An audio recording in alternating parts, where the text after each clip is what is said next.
Why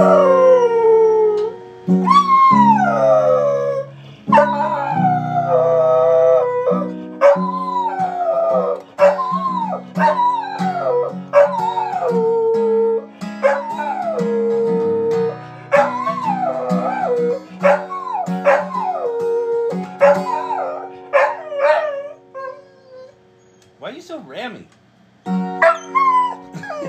You're feeling nervous, aren't you, boy? With a quiet voice and impeccable smile, impeccable style. Don't ever let them steal your joy and your gentle ways to keep them from running wild. They can kick dirt in your face, dress you down, and tell you that your place is in the middle when they hate the way you shine. I see you tugging on your shirt, trying to hide inside of it, hide how much it hurts. Let them laugh while they can, let them spin, let them scatter in the wind.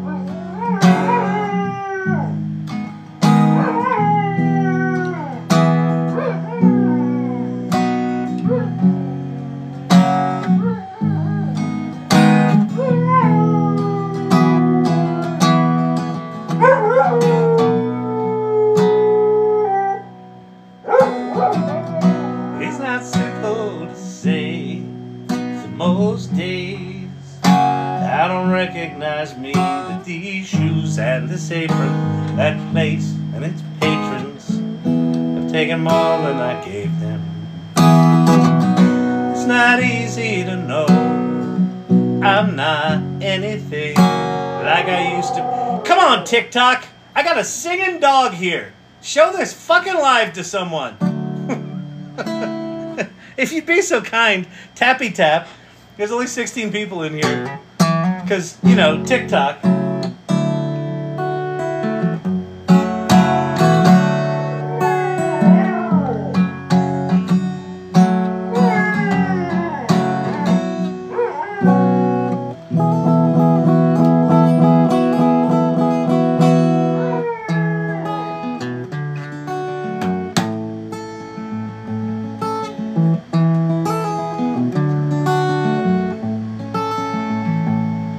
10,000 words swarm round my head, 10 million more in books written beneath my bed. I wrote or read them all when searching in the swarm. Still can't find how to hold my hands. And I know you need me in the next room over. I am stuck in here all paralyzed. 4 months I got myself in ruts, too much time spent in mirrors framed in yellow walls. Ain't it like most people, I'm no different, like to talk on things we don't know about. Well, ain't it like most people, I'm no different, like to talk on things we don't know about.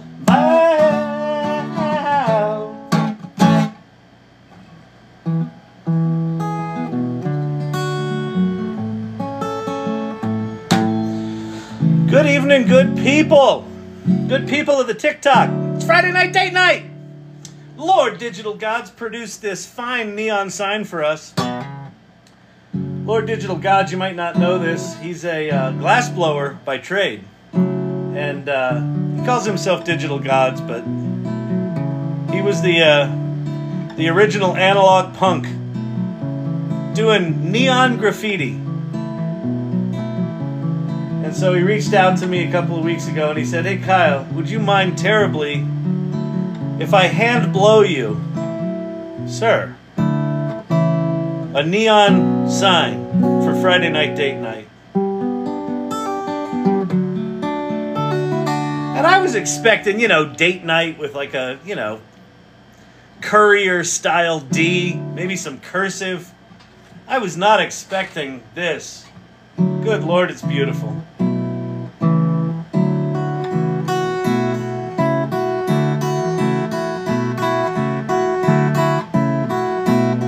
Right out of his glass blowing studio. And I was like, so tell me about the neon gas. You ever huff the neon? And he's like, "Oh, you haven't felt pleasure until you've huffed some neon." That was an awesome conversation. Really amazing. Lord Digital Gods with the huff and the neon. Oh, sounds... I mean, I've done mushrooms before, but huff and neon? Come on. And you know what he said? The pink? The pink. He said the aqua's not bad. He said yellow's a harsh high. He said yellow's a harsh high, but the pink, you notice there's more pink in here than any other color. You see?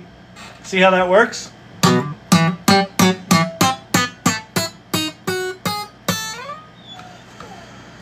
Oh, good Lord.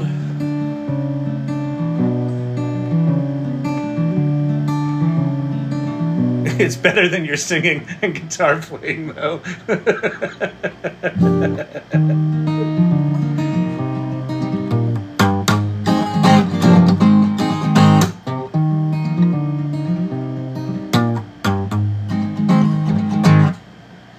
Let us be lovers, we'll marry our fortunes together. I've got some real estate here in my bags, so we bought a pack of cigarettes, Mrs. Wagner's pies. We've all come to look for America.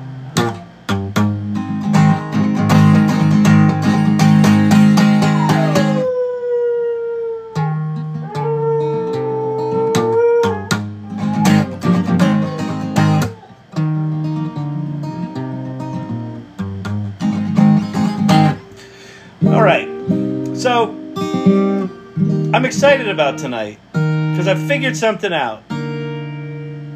And I haven't figured out what I'm going to actually talk about. But I have figured out why I've felt so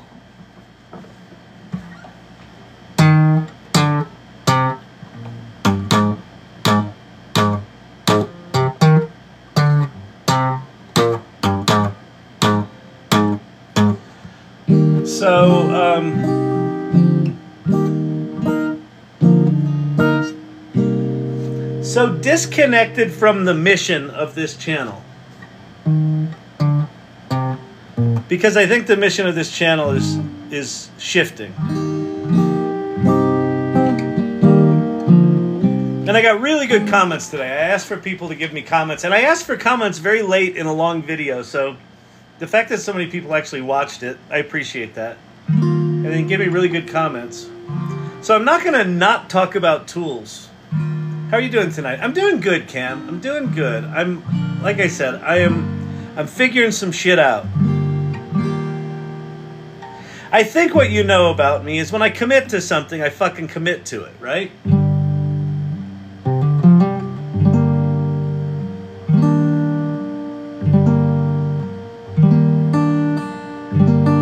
And so when I feel disconnected from it, it's hard because the commitment's there.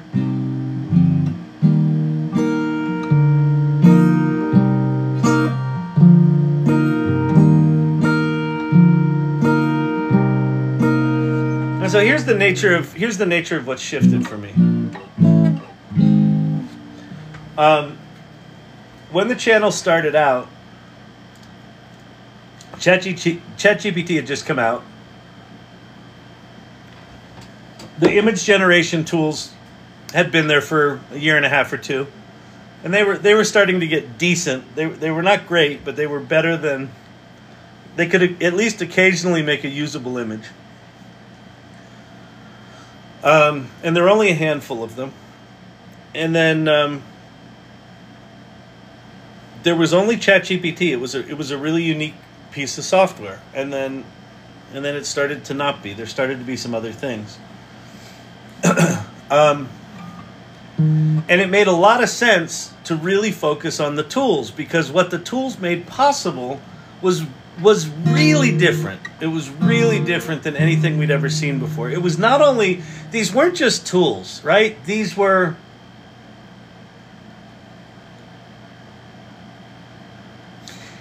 if you take the literal definition of the word computer, it is something that computes, right? So historically, what you would do with computers is you would give them inputs, and it would compute, and then it would give you outputs, right? I'm going to give you these three numbers in this spreadsheet. I'm going to put some sort of formula in there. The computer's going to compute, and it's going to squirt out the things. I'm going to put in my words, and you're going to format them and center them and bold them and change fonts for them, and you're going to output my words in a word processor. So computers for most of our lives have been computing devices. And all of a sudden, computers were generating devices. Generating. The G in GPT, generative pre-trained transformer. Generative, generative, generative. These machines were all of a sudden generating original content based on our input. And it felt urgent to explore what the fuck these things were, how they worked. Were they really copying and pasting? Were they actually generating something new? Why did they hallucinate? Who were the players?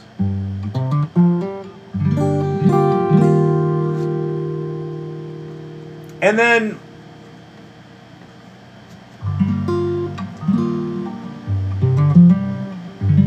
so for about a year, ChatGPT was king of the hill. No one could touch it. They were every time they would make an announcement, they would launch something. They would actually launch something that we could go play with, usually within a week or two. And then starting 6-8 months ago, they started announcing shit. I think Sora was announced in February, early February. Sorry, I don't know what's going on with my fettuccine neckline here. I'm trying to get it to lay flat so I don't look like I just rolled out of bed.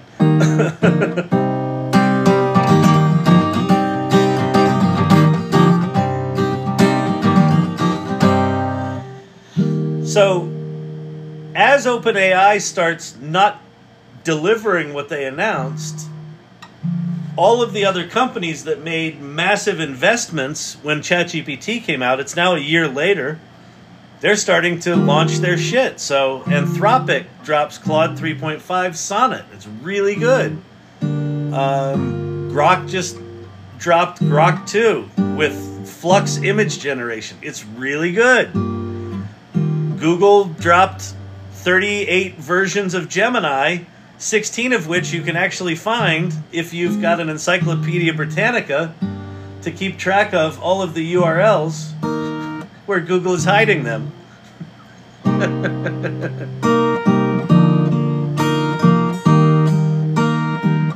Meta is dropping, Llama 3, or Llama 2, Llama 3, Llama 3.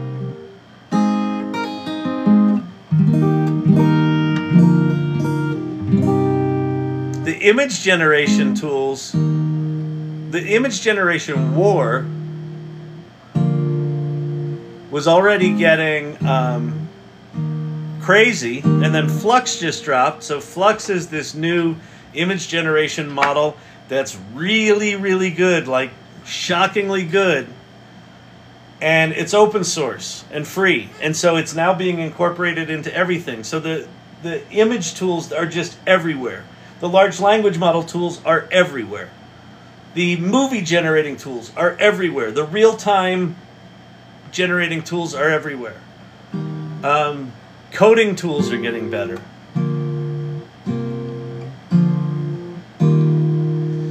And so the shift for me is it doesn't feel as critical to talk about the tools.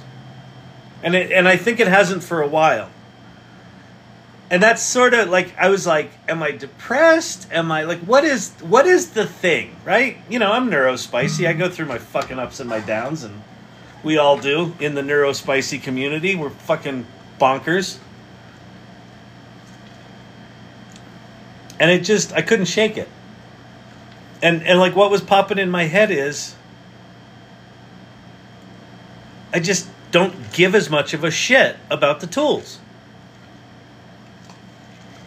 And it was really bugging me because I'm like, I got a whole fucking channel based on, at least historically, talking about the tools. Now, I know I talk about stuff other than the tools, but that was kind of the primary focus.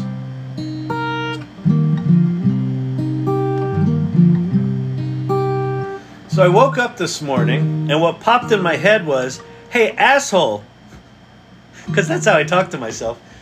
Hey, asshole, you haven't made a video in like 3 weeks for TikTok, for your TikTok channel. Mr. Big Shot, AI Learning Lab. Like, AI Ninja just did a video today, and he said, here's my favorite content creators, and I was one of them. So thank you, Ray. Thank you, AI Ninja, for including me on that list. But then I'm like, I'm an asshole because, you know, I'm on lists of content creators. I'm not creating content. Oops. Shut up, Chimpy. Oh, you went out? All right, hang on. Man.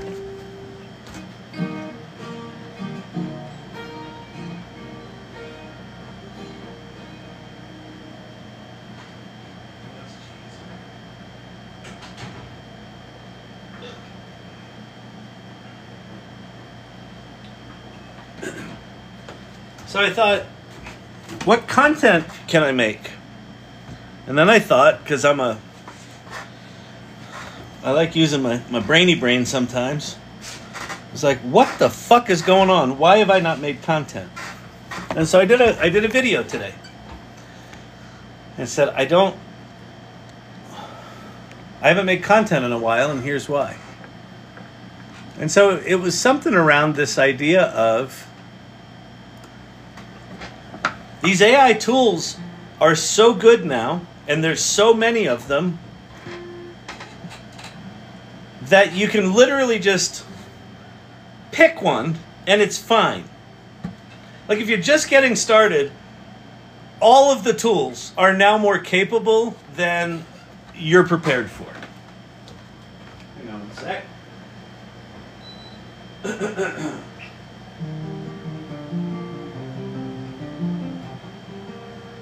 And if you're like, well, they're not fancier than I'm prepared for because I'm special. No. These tools are more capable. Like every single one of these tools, each and every one of us could spend a month doing it 8 hours a day, diving deep on it, and still probably not scratch the surface. If you just take something like Mid-Journey style references, that's a whole fucking world. Much less just Mid-Journey in general. And that's, you know, that's image generation. And then you've got coding tools, you've got writing tools, you've got general purpose Swiss Army knives like ChatGPT and Claude that can just do kind of everything. You're like, well, everything what?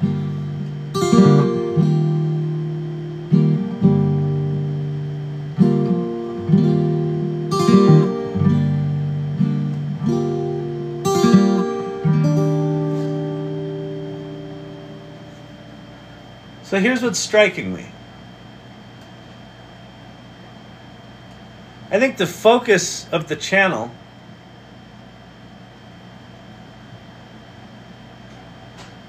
needs to reflect what's going on in the world. And what's going on in the world right now is we are on the cusp of these tools going from being very capable, discrete, disconnected tools to multimodal beasts that can do everything. In fact, one of the things I've seen in the past week is that what OpenAI is actually working on right now is what they're calling now real-time video AI. Yeah, that's going to be coming too, if it's not here right now. That OpenAI is working on what they're calling the Everything app. And the Everything app, you're like, well, what does that mean? It means what it says. It's your web browser, it's your coding environment, it's your image generation tool, it's your music generation tool, it's your voice synthesizer, it's your movie maker. And so, how we interact with AI and the aptitudes that we're going to have to operate from are going to be more important than the skills for how to use the tools. And I know that feels weird right now because the tools are still really hard to use. But the tools,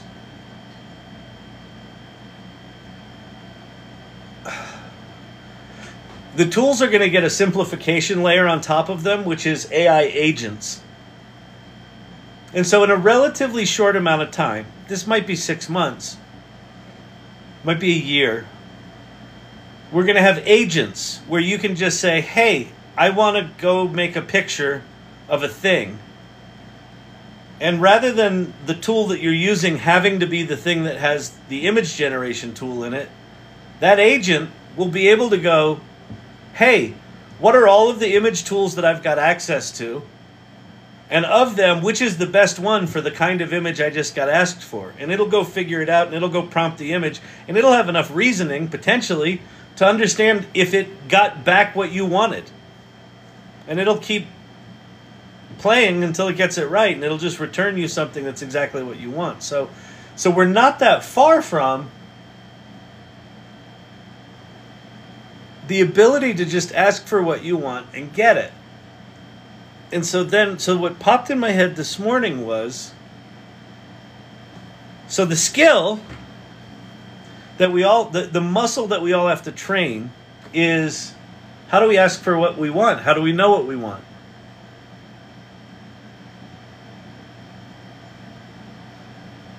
There's also going to be skills in agility.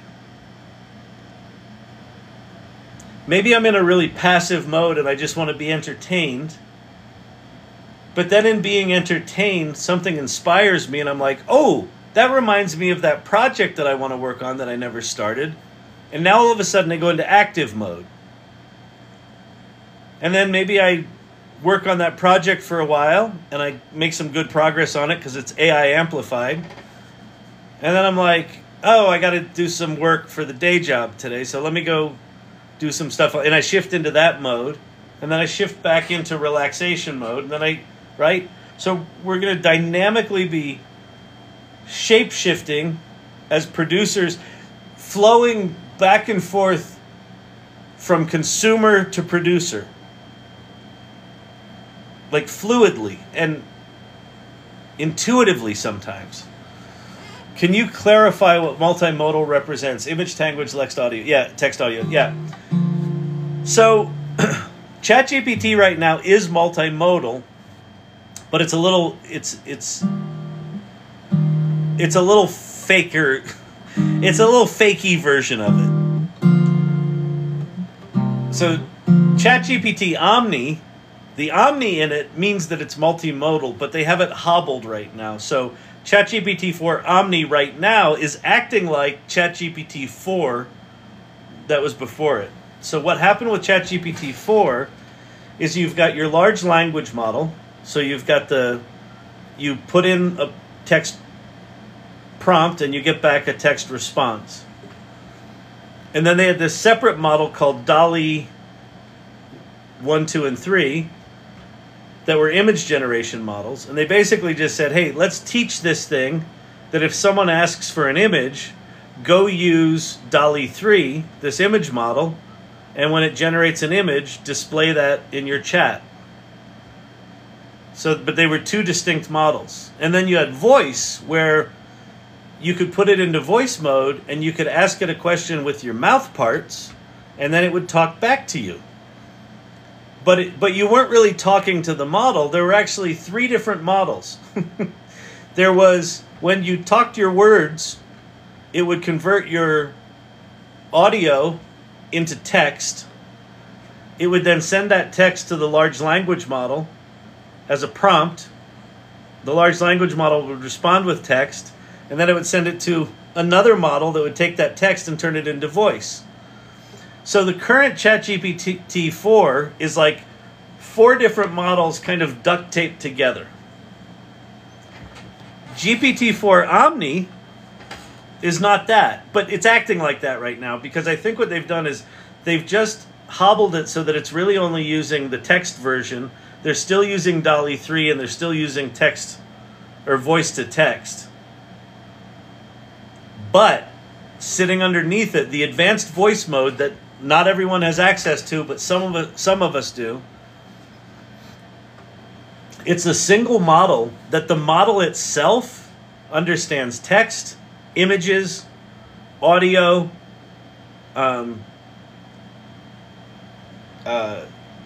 potentially video, and then with Sora potentially generates video. It's all inside the single model.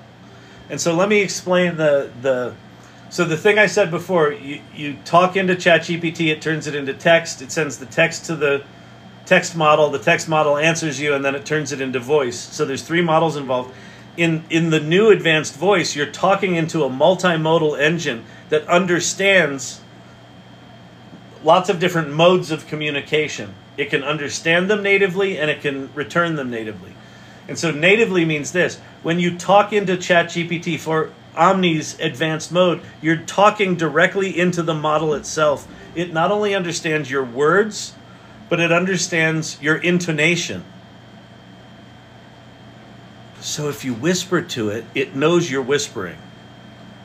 The new Google Advanced Voice thing that just came out, from what I understand, they're still doing voice to text, text to response, and then text to voice back. So it's not a multimodal thing. Now I know they have multimodal. The Gemini 1.5 Pro from Google's Gemini is multimodal. You can upload a video into it and just say, hey, show me where the red wagon is in this video. Or, tell me what's happening when the red wagon is in the video. So they've got models that do it. I don't know if their voice thing is doing it right now. But that true multimodal means it can input and output natively. Not just text, but everything else. And so what that means is we're going to be able to just do crazy, crazy things. And when you have a multimodal core engine, and you take something like this Project Strawberry reasoning engine, which we still haven't fucking seen yet, sitting on top of it, what the reasoning engine does is it says, hey, is the shit that you produce down here any good or not? That's what this thing does. So that before you see anything, it's been thought about. That's the promise. Are there other types of data that are being used besides those 4, like biometrics? Possibly biometrics. But I mean, biometrics is really just analyzing different streams of data, right? If it's visual, it might be proportions, or it might be iris contractions, things like that. So that's just ChatGPT's native ability to see, which it can see right now. You can upload an image to ChatGPT and it can see right now.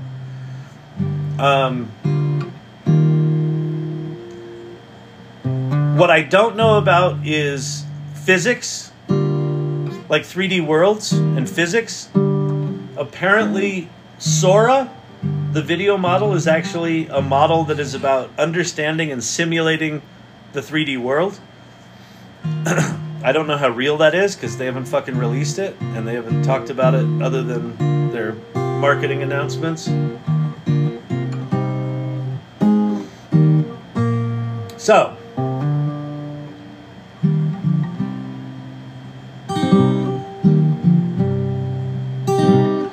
I think where I'm going to start shifting the conversation is to, let's see, I watched your last video. Yeah, I'm interested in, wait, what was that?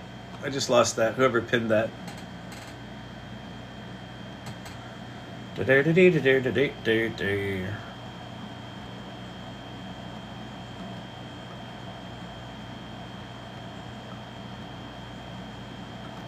I watched your last video. I'm interested in AI, but I enjoy watching you plus community. Oh, thank you, Yiling Ma, or Long Ma. No, the community here is really important.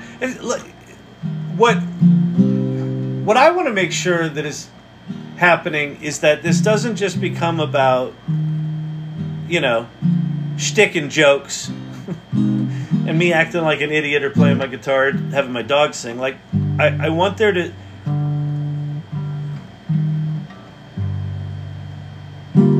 I want this to be a place where if you hang out here, you're going to grow.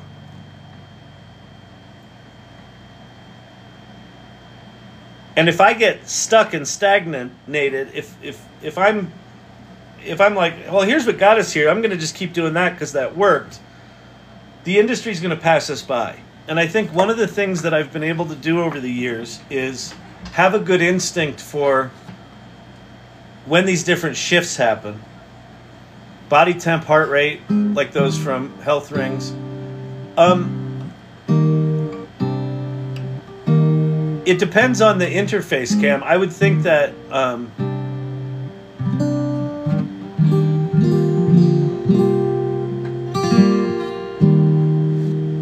mean, a lot of that data is just text data, right? It's just numbers.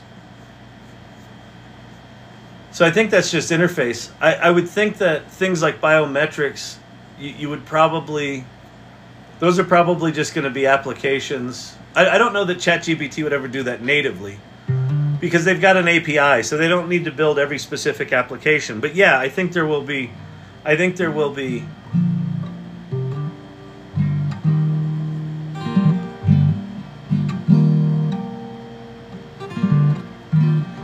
well, and Cam, you know, I don't know if you saw this, but, and I only saw one tweet on it, so I don't know how real it is. But apparently Neuralink 2 from Elon Musk, so the second Neuralink patient is now playing, what was the video game? Some first-person shooter video game, just using his mind. Apparently the version 2.0, the next product that Neuralink is going to put out is to return sight to blind people. I saw that yesterday. So when you start shifting the interface from the computer to directly to the brain, then yeah, you're going to definitely be using it's not even just biometrics, right? Because biometrics is like metadata about the biology. Neuralink is tapping directly into your gray matter, and you're going to be able to do that. Meta right now has some sort of this big wrist thing that is actually pulling neural signals, you know, from your nervous system and communicating directly with your brain. So I think we're going to have direct to brain interfaces, you know, probably within 3 to 5 years. And then, yeah, then I think multimodal models are going to need to be able to go back and forth with your brain. So that's fucking bonkers. Anyway, we don't need to get into that shit right now. That'll come. What's the immediate thing is this. So about 2 months ago, I wrote an article with Kevin Clark called Rise of the Agile Human. Is that the Neuralace? I'm a candidate for it when approved. I think that might be what it was called. Yeah. Yeah, it's their second product. That could be it. What's your opinion on humanoid robot latest advancements? That the humanoid robots are coming fast. And again, when you go to a true multimodal, it's funny, multimodal is such a geeky fucking term, it makes it sound so antiseptic. But basically, right now, if you've got a robot, you take the eye sensors, the visual sensors, or the infrared sensors, or the LiDAR sensors, whatever they are, and they're going into one model. You've got its ears taking in auditory inputs, translating that audio into text, sending that text to a large language model, getting the answer. The answer will include both spoken things, but also commands for how the robot should move, right? So if you ask it, give me something nutritious, it will look and analyze and say, oh, there's an apple, and it will be using the large language model to get the commands to reach and grab the apple. Well, right now, that's all of these different AI engines having to be coordinated. So the latency between all these different models is slow. So that's sometimes where there's these weird delays, right? You ask it for something, it thinks, and then it goes, sure, I can do that for you, and then it reaches. When you have this true multimodal engine that can see, hear, talk, process, write code, analyze code, do reasoning, all in a single model, the latency between all the different modalities of those robots is going to get good. So the physical robots, they've got them worked out. The thing it's waiting for is kind of this next generation of large language model that are just these beasts that can do all this different kinds of processing natively without having to jump between models. Not unlike our brains are segmented for specialized tasks. Yep. Our brains can, process them really quick, right? And that's the right now the gaps between the models in the robots, because they're very different models, are what create the latency. Kyle was thinking about this super beginners. Wait, how do we not leave anyone behind as our things evolve? Okay, so great question, Ann. So here's where I am. So I wrote this paper called Rise of the Agile Human. And what it talks about is aptitude trumps skill.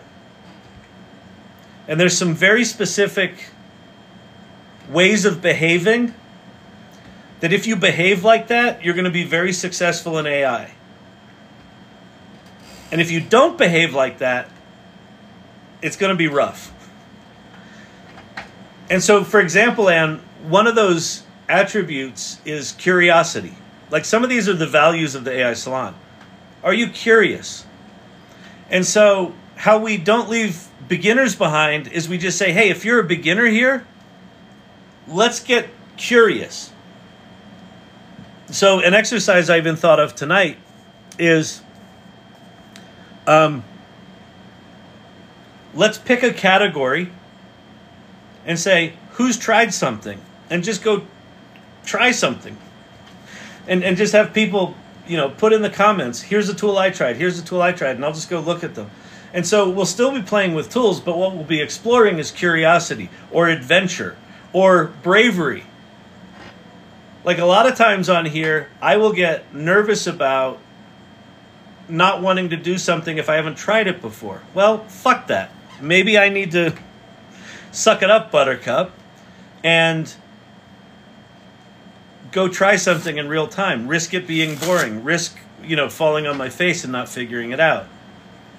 Because that's one of those aptitudes that become increasingly important. So I think what I want to cultivate and where I want the conversations to go in here is to really look at what are these aptitudes that are going to make us AI super users, independent of the tools, because the tools are all getting so good now, you can essentially use any of them. And what's going to be more interesting is the ability to quickly shift between something you are masterful at and you're really good at to something where you're completely out of your element, and just be able to do it like that and not hesitate and not be afraid and not be intimidated. Because that nimbleness that mental acuity to be able to just go dip, bip, bip, bip, bip, bip, bip, bip, bip. The tools can now keep up with us. They can augment where we're weak. They're going to augment. So all we have to do is be able to go, I want to do this. Oh, now I want to do that. Oh, now I want to do this. Oh, now I want to do that. I think that skill becomes a fucking superpower. And so again, like all of my talking right now, this is like 8-hour-old thinking. Like it just hit me today what's going on. So I don't know what that looks like in here. You know what's funny? It may not feel different if you've been, like, we'll probably still do similar stuff. I'll go show shit. But maybe how we get there is different, and maybe what we talk about is different. You know, maybe it makes sense to bring people up to say, hey, I was at work today and someone asked me to try something new and it scared the shit out of me. All right, let's talk about that. Why did it scare you? What was scary about it? Well, I'd never done that before. Okay. Did you have ChatGPT? Yeah. Did ChatGPT solve it for you immediately? Oh, yeah, it was fine. Okay. So that fear of not being able to do it, that was a legacy fear, right? Oh, yeah. Okay. You know, like that could potentially be really valuable. I don't know. What are your thoughts? What are your thoughts?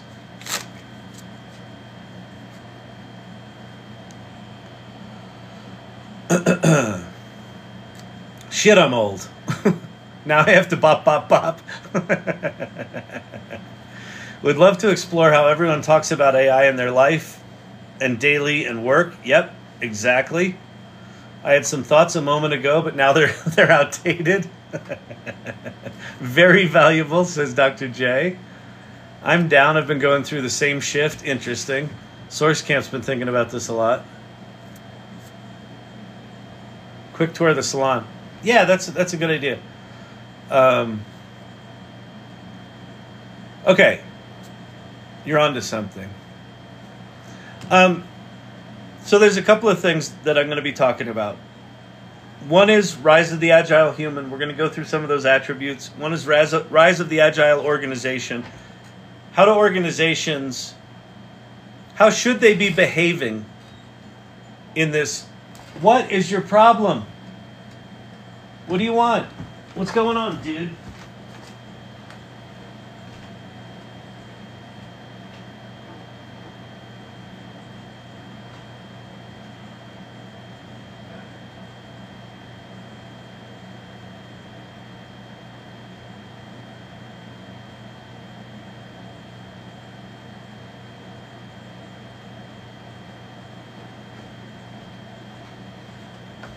That is one whiny dog tonight. So we're going to be talking about Rise of the Agile Human, Rise of the Agile Organization. We're going to be talking about collective intelligence, whatever the fuck that means. I'm writing a book on it right now. And then we're going to be talking a lot about community. And so, if you haven't been here before, you should go. Oh, let me cover up my keyboard as we start getting. You should go to this URL. You should go to our website, thesalon.ai. And the Salon is a group, a community that I started the week after ChatGPT came out.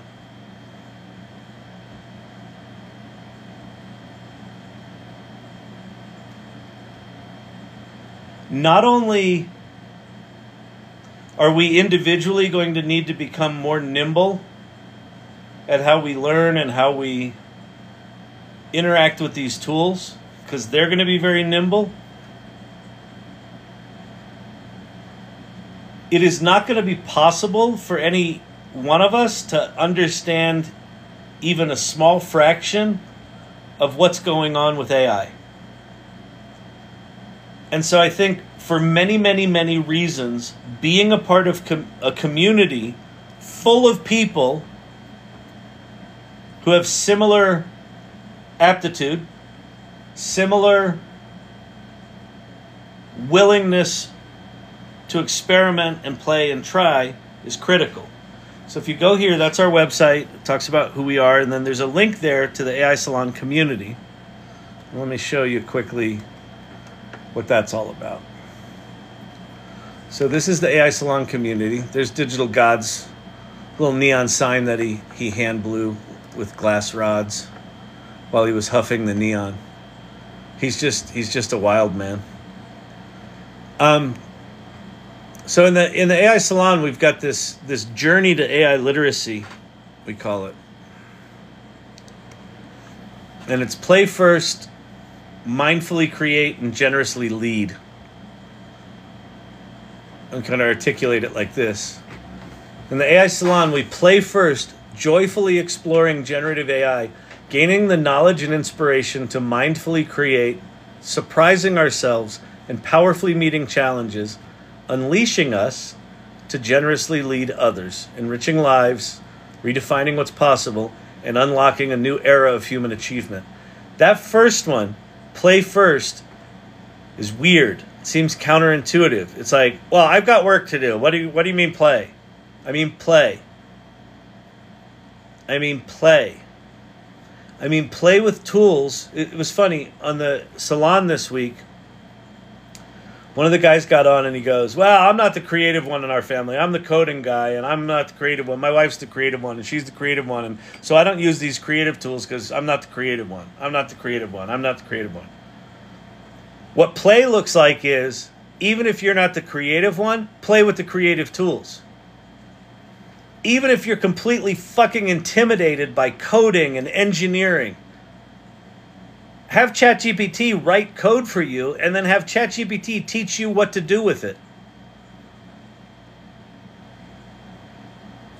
Like, explore, figure out where the boundaries are. The boundaries of yourself, the boundaries of the tech. Play first. And in doing that, with no expectations, what ends up happening is it unlocks something in everyone that interacts with AI in this way. It unlocks some joy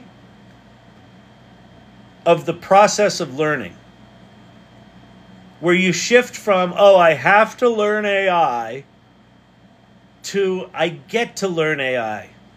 Holy shit, this is exciting. Holy crap. Are you kidding me? You learn in a completely different way. And then in doing that, you'll learn enough to shift into that next mode, which is mindfully create. It doesn't mean just making crap and vomiting it out there.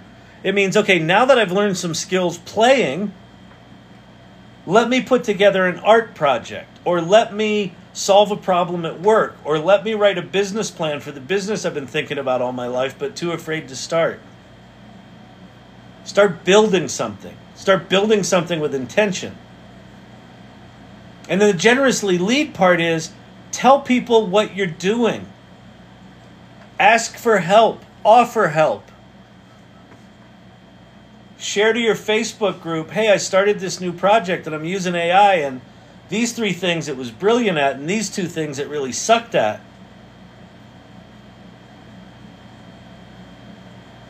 And you'll inspire someone else to go, wait, you're doing what with AI? Oh, I had it write a business plan, and now I started my business. Like, AI helped me incorporate it. Wait, it can do that? And before you know it, you'll find yourself in a leadership position where you're like, I'm just learning this shit. And it'll feel uncomfortable and weird. But what'll happen over time is you'll get more and more comfortable with being in that conversation. And you'll become a leader. And you'll become an innovator. And you'll start to trust yourself.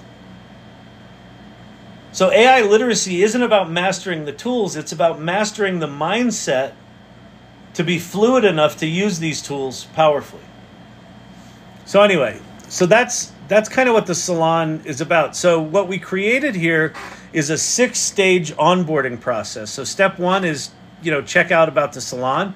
Step 2 is introduce yourself. So you should go in here and you should say, here's who I am. I'm Nina. I'm an illustrator and a designer who went rogue some years ago. Awesome, right? So go in here, introduce yourself. Let people know who you are. Let people know what you're up to. then take a look at our values. And these are some of these attributes, some of these aptitudes that I'm going to talk about with Rise of the Agile Human. And there's more in that article, but the biggies for the Salon are curiosity, playfulness, empathy. Empathy is a big one. A lot of people right now are really afraid.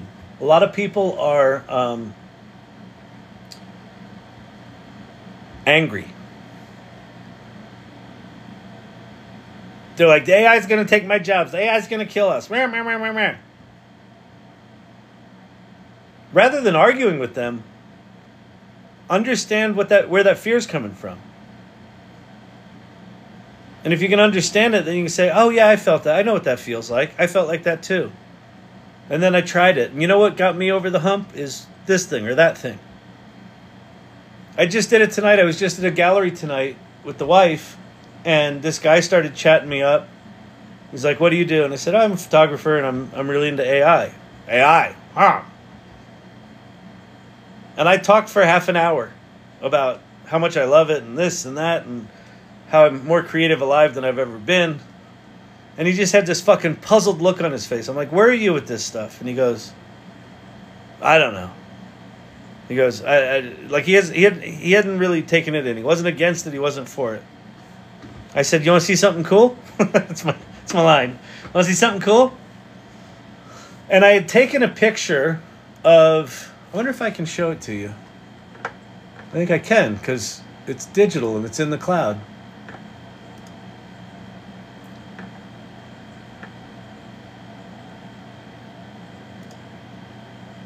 Is this it?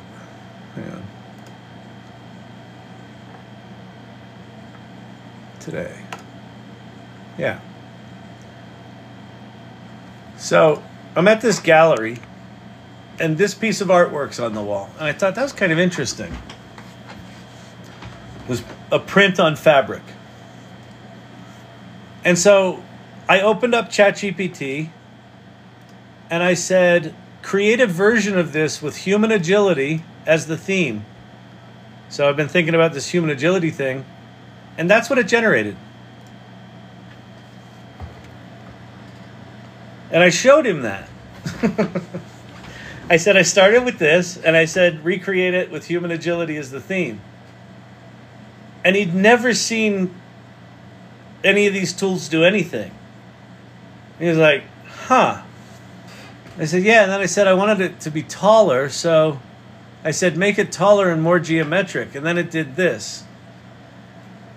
And he's like, huh. I mean, that's fucking bonkers. It's inspired by that other artwork, but it's in no way, you know, a plagiarism of it. It's a stylistic nod to it. And then I popped open Midjourney or Kriya. I think it was Kriya. And he was a photographer. I said, describe some of your photography. And he described it as like mythical fear or something like that. And so I put it in, and it made this image, and his head cocked sideways, and he went, huh. And he never really said much. And then I went and looked at other art, and then about 5 minutes later, he had his phone out, and he goes, what was that one? Deconstruct? I said, decohere? Yeah, decohere, and he wrote that down. And I said, Kriya. And then I said, Midjourney. I said, go play with those. He's like, yeah, I'm gonna. Right? So, you know, being empathetic to the fact that people might be in a place of resistance. In his case, it wasn't an articulated resistance, but it was like what felt clear to me about him was I sensed that he didn't think it was possible he was technical enough to do anything with AI. Kyle, we should call those situations Hold My AI Beer. That's awesome.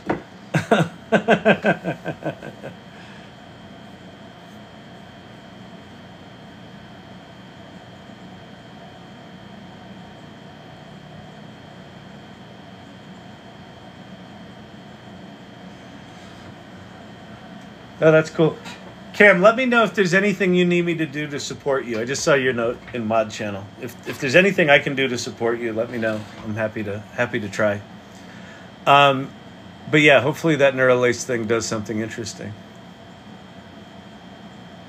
What else did I do? Oh, this was a cool one. When we were walking into another gallery, I took that photograph of two murals and that cool bench thingy, stage thingy or whatever it is.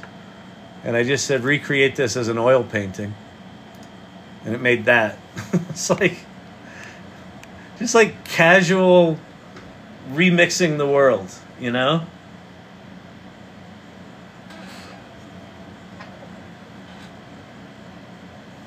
So anyway, I've gotten off track. Ai Salon. Empathy, that started with empathy. Take people in. Bravery. Especially if you have labeled yourself as, I'm not technical enough to do this AI stuff. I'm not smart enough. I'm not technical enough. I'm not trained enough. I didn't go to computer science. I only have an art degree. I'm only a stay-at-home mom or dad, or, I work in a service business. I've never done anything with computers other than, at the register. It takes some fucking guts to be willing to go, I'm willing to step into being ignorant and feel uncomfortable long enough to learn what these tools are. That takes some bravery. You know what else takes bravery, I realize? Step 2 of our little onboarding intro, introduce yourself. That's fucking terrifying. And so the value of bravery is like, be willing to step up and say, hey, I'm new here. Don't spit in my eye.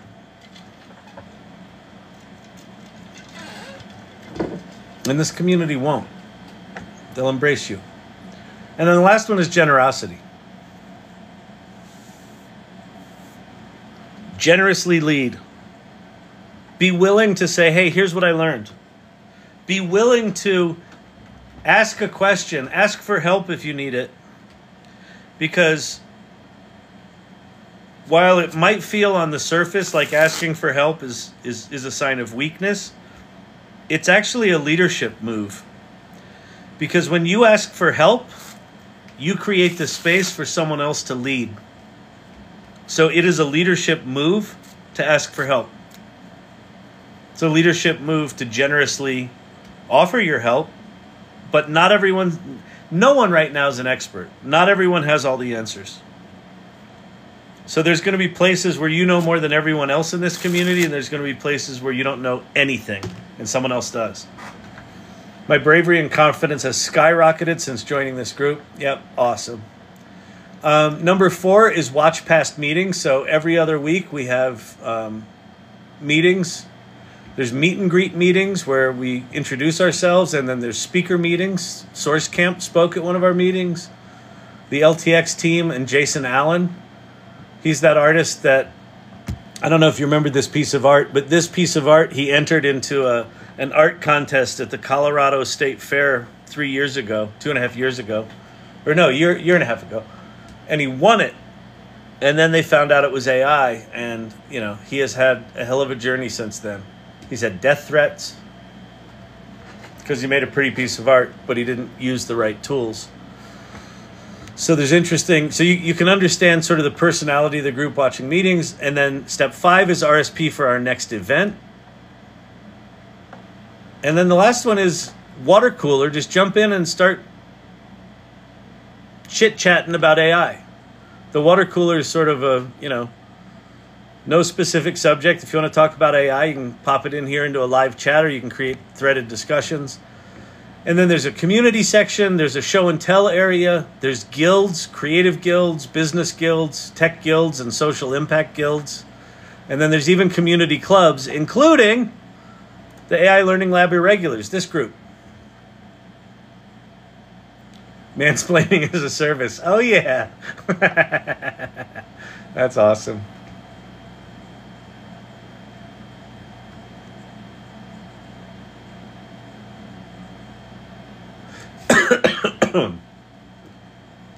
So, go check out the AI Salon. It doesn't cost anything either. All right. So with that, I would love to know your thoughts, or has anyone got any questions about what I'm thinking, what we're going to do here, ideas?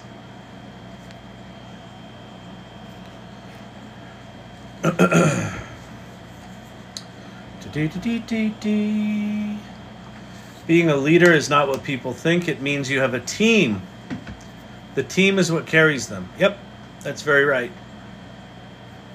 The other thing, you know, there's a selfish...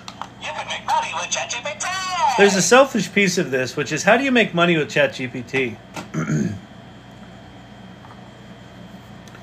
The short answer is you don't. You make money by solving people's problems in a way that is valuable enough to them that they're willing to give you money for it. You can use ChatGPT to do that faster and better and cheaper than the competition. So you can use ChatGPT, but if you don't think about making money with ChatGPT, you think about making money with how do you do something that someone else is willing to pay for. It was funny. I saw on Twitter the other day, I saw someone had a whole cheat sheet. At the top of it, it said, you can make money with ChatGPT. And it was a whole worksheet. And I went and looked at the worksheet. Had nothing to do with ChatGPT. It's like, you can make seminars, you can write books, you can create a newsletter, you can... I'm like, this is all the shit we did before. This is how we made money before. It's just a different tool we're using now. A different series of tools. And we're doing it faster and better and cheaper. But I think that being in a community like the AI Salon is going to be the key to employment in the future.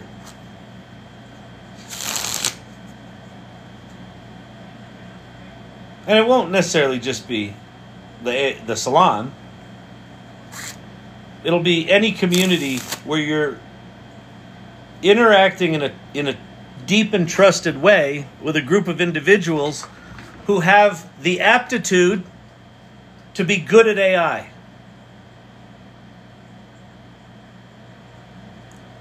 That if you're good at it, if you've got these aptitudes like curiosity and adventure and bravery and willingness to try and willingness to reinvent and willingness to question everything,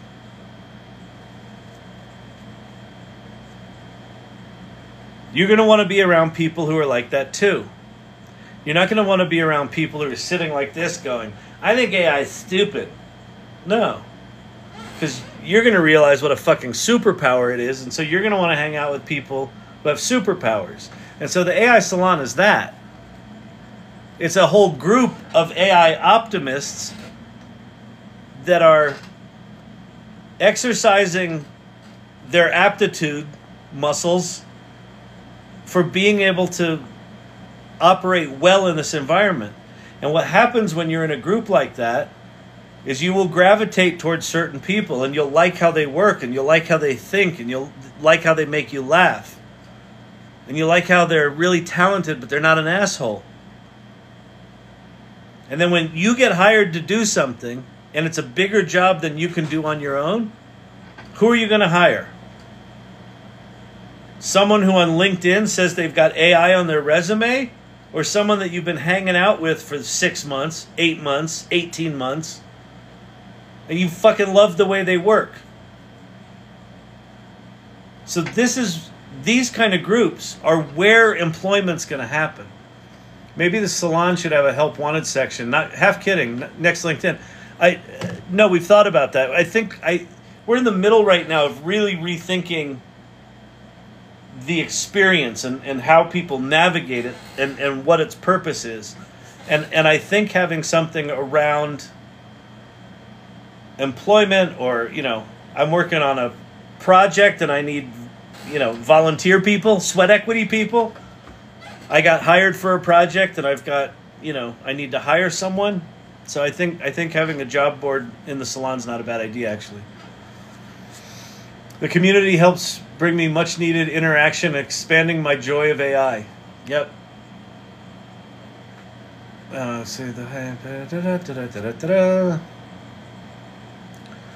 Unfortunately, I'm pretty sure Kyle's subconscious is also neurospicy.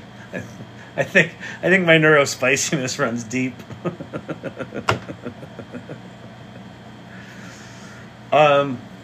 Let me go find that article. I want to talk about it.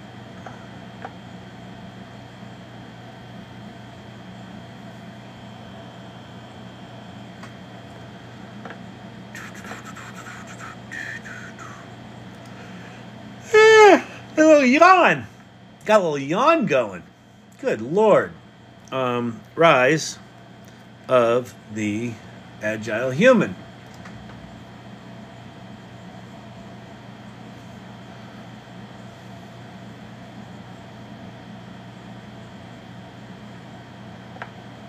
Posts.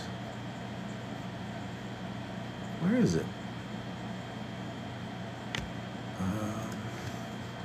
Shannon. Oops.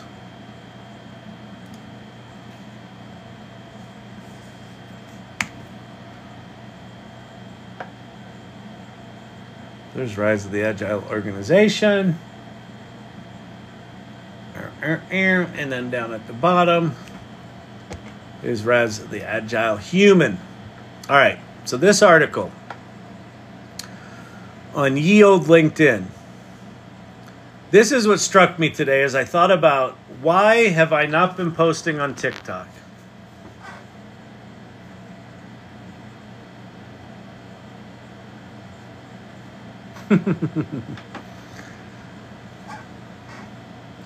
Developing your aptitude is critical as generative AI makes knowledge and skills instantly accessible.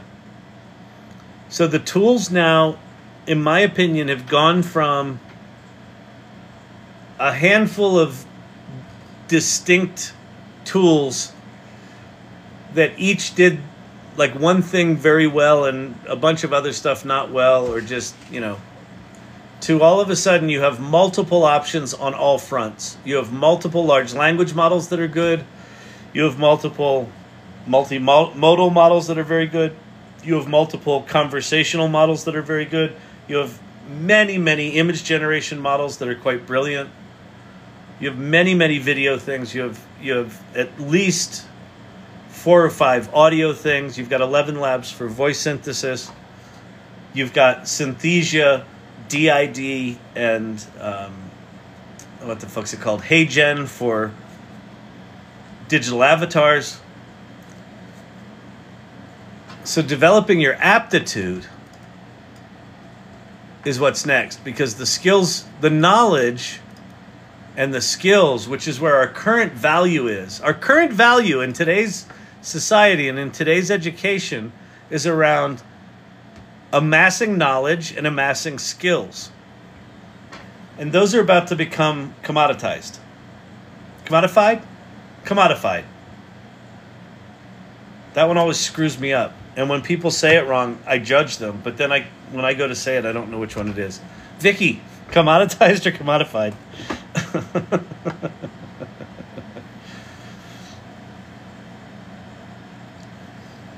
As artificial intelligence democratizes technical skills, the landscape of living and work is about to undergo a profound transformation, shifting the spotlight from specialists to generalists. I've said in here before, revenge of the liberal arts major.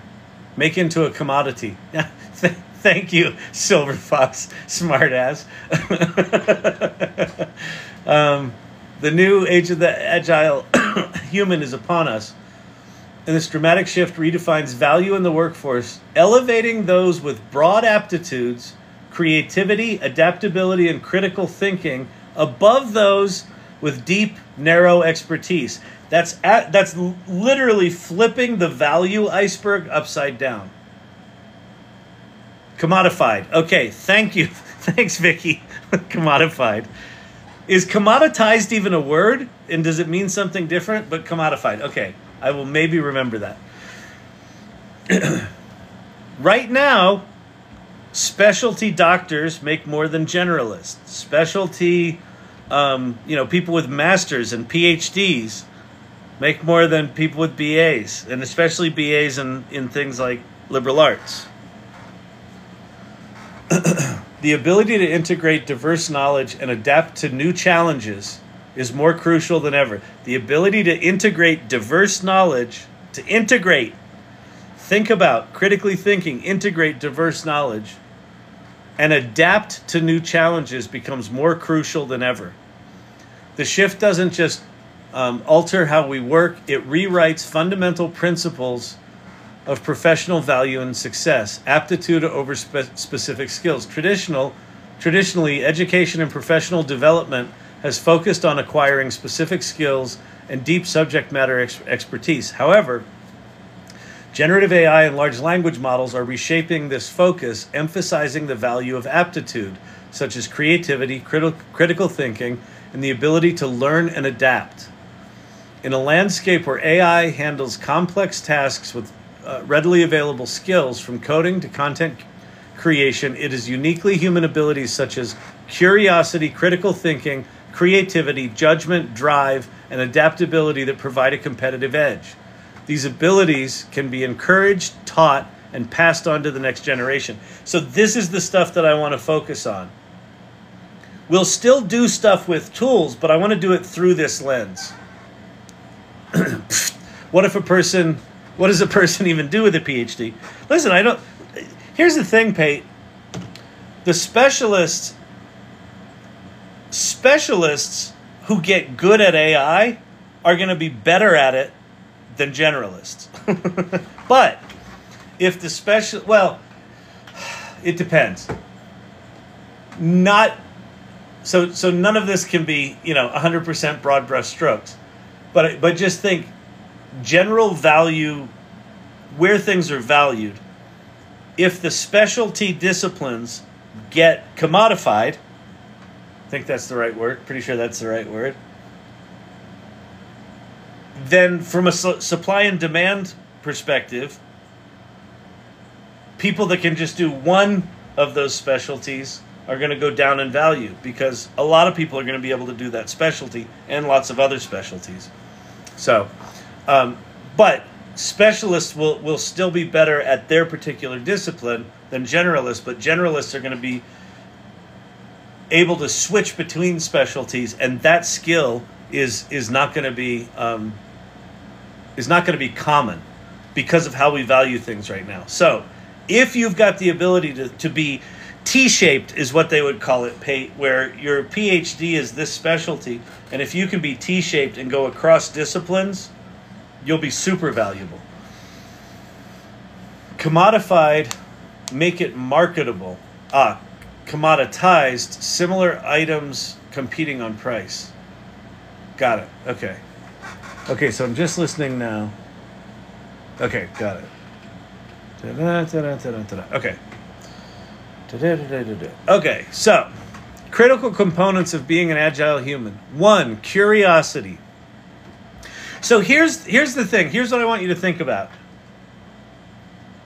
When I read through this list of attributes, the components of being an agile human, of this aptitude, think where you are on that front. And these are the things that, if you're not already if you're in this channel a lot, you're probably already doing a lot of these. But as I read through these, if they're feeling not familiar to you, these are places where I'd get curious. And the first one is curiosity. Curiosity propels individuals to explore beyond AI's capabilities, leading them to new discoveries and innovations that automated systems alone cannot achieve. This aptitude is essential for advancing AI's utility and uncovering less obvious high-value applications. Here's what that kind of means. Let's say you're a project manager, and your boss says, here, you have ChatGPT now. Go do project management shit. Go make your project management better. Maybe there's a bunch of other things that you could do better that are beyond your job description. Or maybe there's things that AI can do that if you were just thinking about automating your current tasks, you actually wouldn't discover because you're not looking beyond what your current tasks are. Your current tasks are going to be automated by AI. So start to look at get curious about what's possible that might impact me as a project manager, but might also just be interesting to me as a human, because those might color things that I do in the future. Second component, drive. Drive motivates individuals to persistently engage with and influence AI developments, ensuring that technology aligns with human goals and values. This aptitude is indispensable for leading AI integration and pushing the boundaries of what AI can achieve. So be curious and then be willing to push through it and figure some shit out. Creativity leads to the generation of unique ideas and solutions that AI alone cannot achieve, maintaining human relevance in creative and problem-solving domains. This aptitude is critical for pioneering new uses of AI and achieving breakthroughs across fields. Critical thinking. This one's fucking huge. Critical thinking ensures that human judgment complements AI-generated outputs, providing a crucial check on biases and errors. This aptitude is vital for maintaining ethical standards and making nuanced decisions that consider broader impacts. Discernment or taste. This involves, so think about taste and discernment. This artist that I talked to tonight, he said, well, what if AI generates shitty work? And I said, well, then you don't use that, right? Because he was in this mindset that you just push a button and it vomits out all this work, and a lot of that work is bad. Well, discernment or taste is saying, hey, I know what's good. I have a point of view here as a human, and I'm going to generate some shit with this AI. And a lot of what it generates is going to be garbage. And my discernment, my taste, is going to be the thing that allows me to pull the gems out of the muck, right? Discernment or taste involves evaluating the quality and credibility of AI-generated content. This aptitude allows individuals to recognize the value of what's created, navigating the limitations and biases inherent in AI, guiding decisions with a fine sense of value.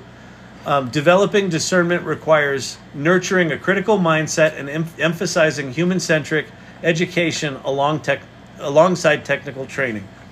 Judgment is critical for professionals navigating a world increasingly influenced by AI.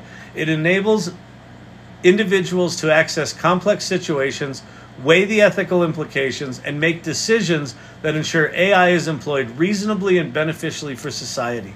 To develop sound judgment, it's essential to incorporate ethics, philosophy, humanities into education, providing a framework for understanding the broader impacts of the technology. And the final one, adaptability. Adaptability enables professionals to continuously update their skills and approaches in response to changing AI technologies.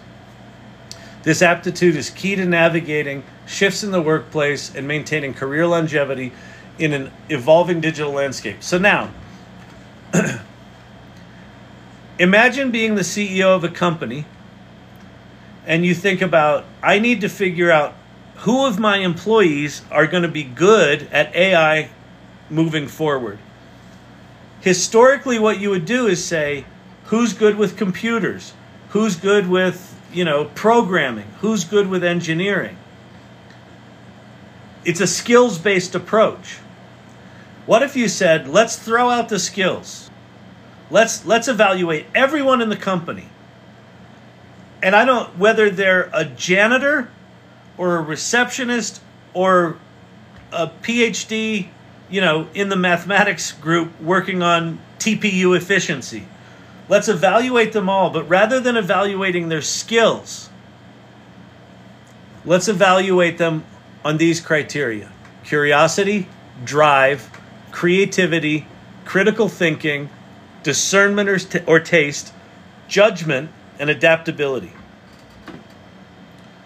People that score high on these are going to be really good for AI. And these are the people that you should value more. And you should provide extra training, and you should provide them. These are the people that score high on these aptitudes for if you're putting together an AI council. These are the ones that should be on it. And ideally, they come from different disciplines. This was, if you were on on my AI office hours 3 weeks ago, H.T. Snowday talked about this event he did in his company where he did it was like a half-day AI summit or, whatever, 30 or 40 people from the company came in to learn about AI, and he did a half-hour session on using ChatGPT or Claude to make a game, a video game. And there were 4 rules. First rule was you've got to use generative AI. Second rule was it's got to be a game where stuff falls from the top of the screen and you catch it with a paddle or whatever. Third rule was it's got to be done in HTML so that they could, play them in a browser. And I forget what the fourth one was. And there were different prizes. Like one of the prizes, who got it done fastest. The guy who got it done fastest had a functional game in 2.5 minutes and was a customer service guy. The guy that won for the best, most sophisticated game was a project manager. The only people who failed to create a functional game in the half hour that was allotted were engineers. Because engineers had the burden of knowing how to program computers. The other people didn't. The other people just said, give me a game that does this. And ChatGPT and Claude just gave them a game that did that. The engineers were like, okay, I want you to write code that generates sprites that simulate gravity falling from the top of the screen to the bottom of the screen, right? They were not prompting these large language models like human beings would. They were prompting them like engineers would. And as a result, it failed them because they were telling it to write components, and the people that didn't know what they were doing, in giant air quotes, just asked it to give them a game, and it did, right? So those people who are willing to look at the exercise on its surface and just say, all right, give me a game that does this, they did better, right? So that was an exercise that was all about, this shift from skills to aptitude. So, isn't that cool? So that I'm pretty excited about. So that's the kind of stuff that I want to start framing our conversations in. And so maybe one night we'll have a curiosity night. Maybe one night we'll have a taste night, right? When we made Weird Mary, if you remember making Weird Mary, the song we made in Suno, or Udio, wherever the fuck we made it, Suno, that was a taste night. That was a discernment night, right? Because we knew we wanted to make a song. And then I went to ChatGPT and I said, come up with 10 concepts. And I didn't like any of the concepts. And I modified the prompt and I said, come up with 10 more. And then just one of the titles was Weird Mary from Cedar Hill. And I was like, ooh, that one's good. And then when I read what the plot of the song was, it was even better. So I'm like, yeah, let's do that one. And then we had it write lyrics. And then some of the lyrics sucked, right? And we rewrote them. And it was this collaborative back and forth. But it was a discernment thing. It was a taste thing to go, can we get these lines right? And then we went to Suno. And Suno made, what was it? 8 shitty songs, 12 shitty songs. And then one of the songs it made was the one that was like, oh, it sounded kind of like this funky-ass Tom Petty kind of vibe. And within 2 hours, we had a song that was really good. We made a little video. So I think we'll start exploring that. And then I think also talking about, if you work for a small company or a big company, how is that company interacting with this new reality? Most companies right now are not thinking about this shit at all. Not at all. Not at all. So, do you want to be in a... Here, we'll put this up here, so...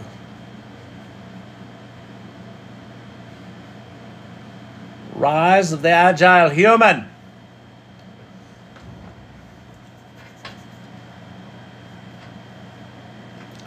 So the irregulars in here tend to be agile humans. They're curious, they're playful, they're brave. We can be curious 4 nights a week. Mondays are reserved for meltdowns. I like it. That's solid. If this idea does not light a fire under engineers like me and the companies that employ them, nothing will. That's awesome. That's awesome. The current state of tech is pretty neurodivergent. Google is good with it. That's nice.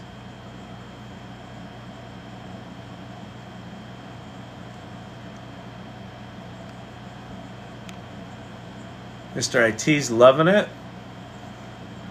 Every night is curiosity night in the AI Learning Lab. Yeah, it really is. It really is. I mean, it's, you know, Brandon, I think you're onto a good point there. Is I don't think that this channel necessarily changes with this new focus, but for me, this was an internal framing challenge, because how I had this framed was, I've got to keep up with the tech. I've got to keep up with the tools. I don't want to not keep up with the tech, but just waiting for the next big thing from OpenAI to drop, A, is increasingly frustrating because they're not dropping shit. But there's too many other things to pay attention to now. It's not just a one company game anymore. It's now 5 or 6 or 8 major companies, and then probably 30 or 40 minor companies. And then probably 500 past that probably have something interesting and useful.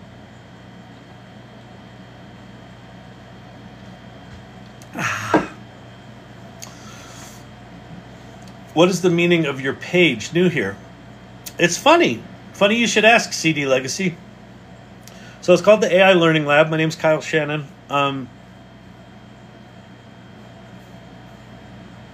Historically, what it's been about is we hang out here. I make videos on what's going on with AI. Historically, it's been a lot about tools. Here's a new tool. Here's a new this. Here's a new that. Of late, I've not been making as much content, and I've been a little unfocused as to what this is about. And so I had an epiphany today that what this is about is accepting that generative AI tools right now are so good that you can pretty much use any of the big names that you've heard out there and get a tremendous amount of value out of it. So there's some skills to learn in learning how to use those tools, but more important than any individual tool are the aptitudes, the ways of being, the ways of interacting with AI that are going to make you really good at it. And that's things like curiosity and adaptability and the ability to discern and have taste, the ability to think critically. And so having conversations in this channel is going to start focusing around that. Like, how do you be a good AI practitioner? Rather than here's the prompt engineering, here's the prompt engineering methodology. It's called WAC, and it stands for whatever that acronym is, right? and then this is exactly how you prompt. And treating AI like you have to get a fucking bachelor's degree in prompt engineering is 100% the wrong approach, in my opinion. Thinking about AI from a human standpoint, like, well, what even is it? Well, have you had your first Kevin Mcallister moment yet? If you haven't used ChatGPT long enough and deeply enough that you haven't had that moment where you're like, oh my God, It can do that. You haven't used it enough. The only way you can get to that is to be coming at it from a place of curiosity and play and willingness to, like, try something different, play with something different. Be brave, you know? Have the drive to be willing to go, okay, I'm gonna feel like a dum-dum long enough to figure this out. And then you go, oh, that's not so bad. Mr. IT is grateful. Thank you. That's awesome.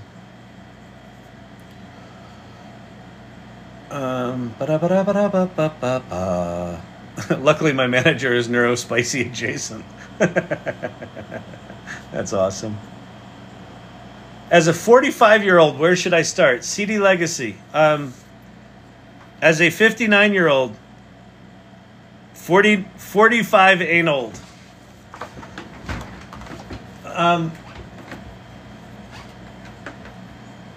I would start with ChatGPT. Just go to chatgpt.com right now and start playing. And the playing, you're like, well, I don't even know what playing means. What do you mean?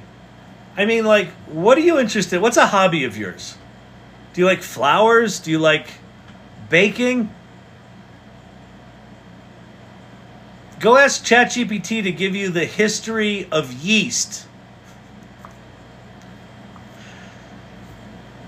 Or have it explain how the different components in baking do what they do. Have it explain the difference between baking soda and baking powder. I've never figured that shit out. Half a teaspoon of baking soda and a teaspoon of baking powder. Really? Who fucking figured that out?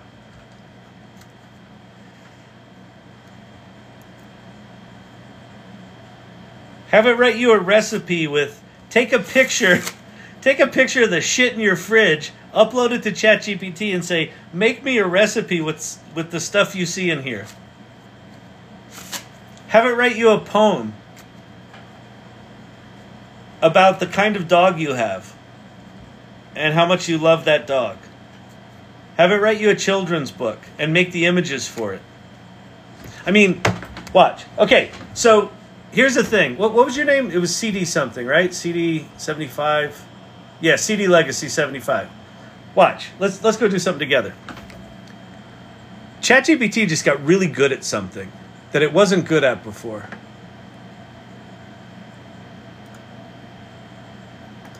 All right. So here I am at ChatGPT. I have it in Chinese version. Oh, cool. Interesting. Why don't we come up with a list of play first ideas and post it on the AI Salon? Love that, Danielle. Love it. Let's do some ChatGPTing. Yeah, that's what I'm going to do.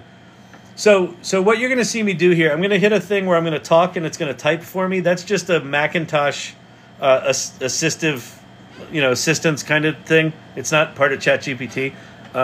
It will be in the future. It's just not right now. Or it's not in the fancy way that's coming.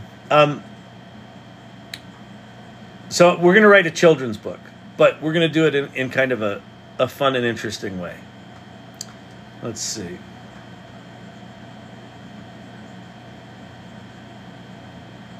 The other thing I'm going to do right now is I'm going to write what I would consider to be a really bad prompt because it's too complicated. I'm going to do it on purpose because your third one this week, Kyle, I know. ChatGPT used to be really bad at doing multi-step instructions, and in the past week or two, it's gotten really good at it. So let's see. The other thing to know, CD Legacy, is if one of your fears is, oh, I'm not very technical, ChatGPT, the unlock that ChatGPT gave to the world is that you don't need to know anything about AI. You don't need to know anything about vector databases or embeddings or mathematical weights or probability engines or any of that shit. You just need to say words. You just need to ask for what you want, and you ask for it in a very human way. So I'm going to give I'm going to create a prompt right now that's just a big vomit of ideas and words, and then we'll see how it does. I want you to act as an award-winning children's book author, and I want you to think about 10 different story ideas that 8 to 12-year-olds will enjoy, that explore the relationship between the cosmos and dreaming, period. So first start out and create 10 concepts, and then I want you to choose the 3 concepts you feel are the strongest and tell me why you think they're the best, period. Then I want you to create a cover art for each of those 3 ideas. And then after you create the covers, I want you to choose one of the books and write an outline. And then after you write the outline, I want you to write the copy for each of 10 pages that make up the book. And then I want you to create an image for each page, all in the same artistic style, and all featuring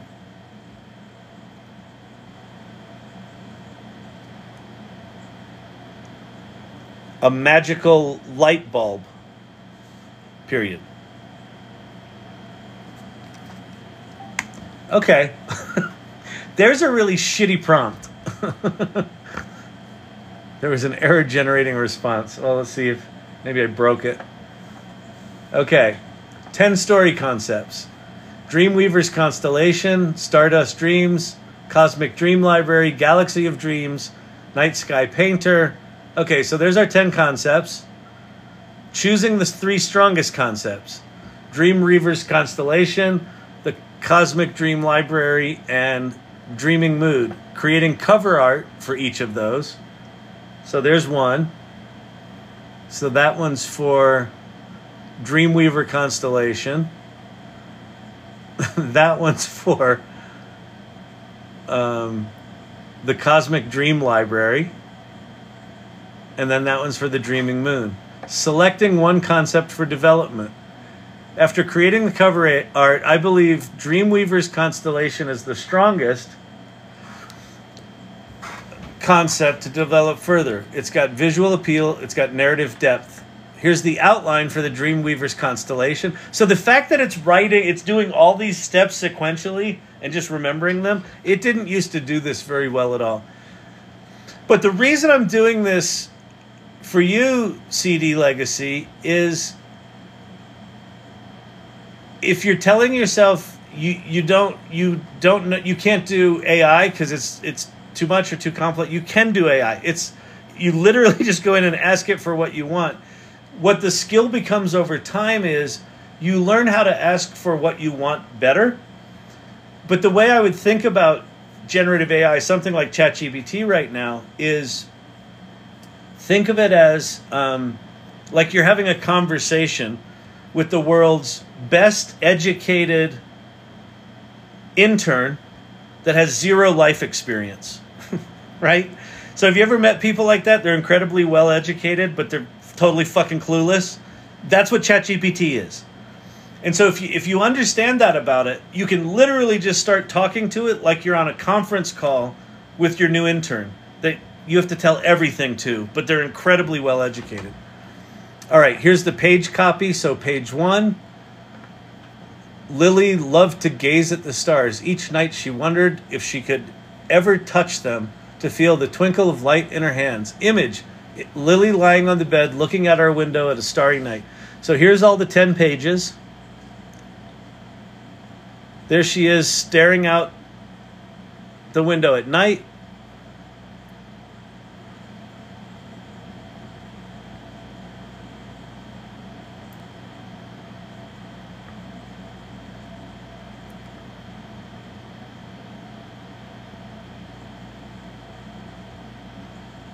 Fucking amazing.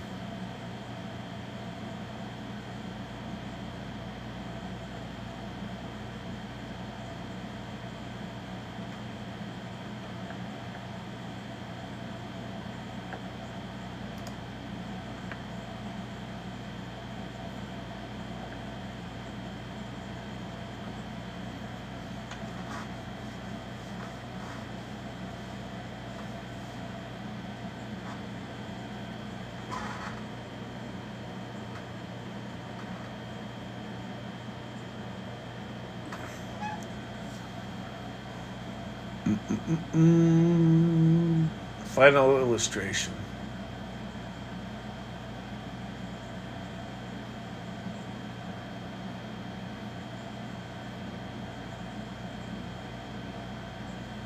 So, you know, I mean, and that was for a children's book. That could be, you want to create a, you know, unique pizza recipes book.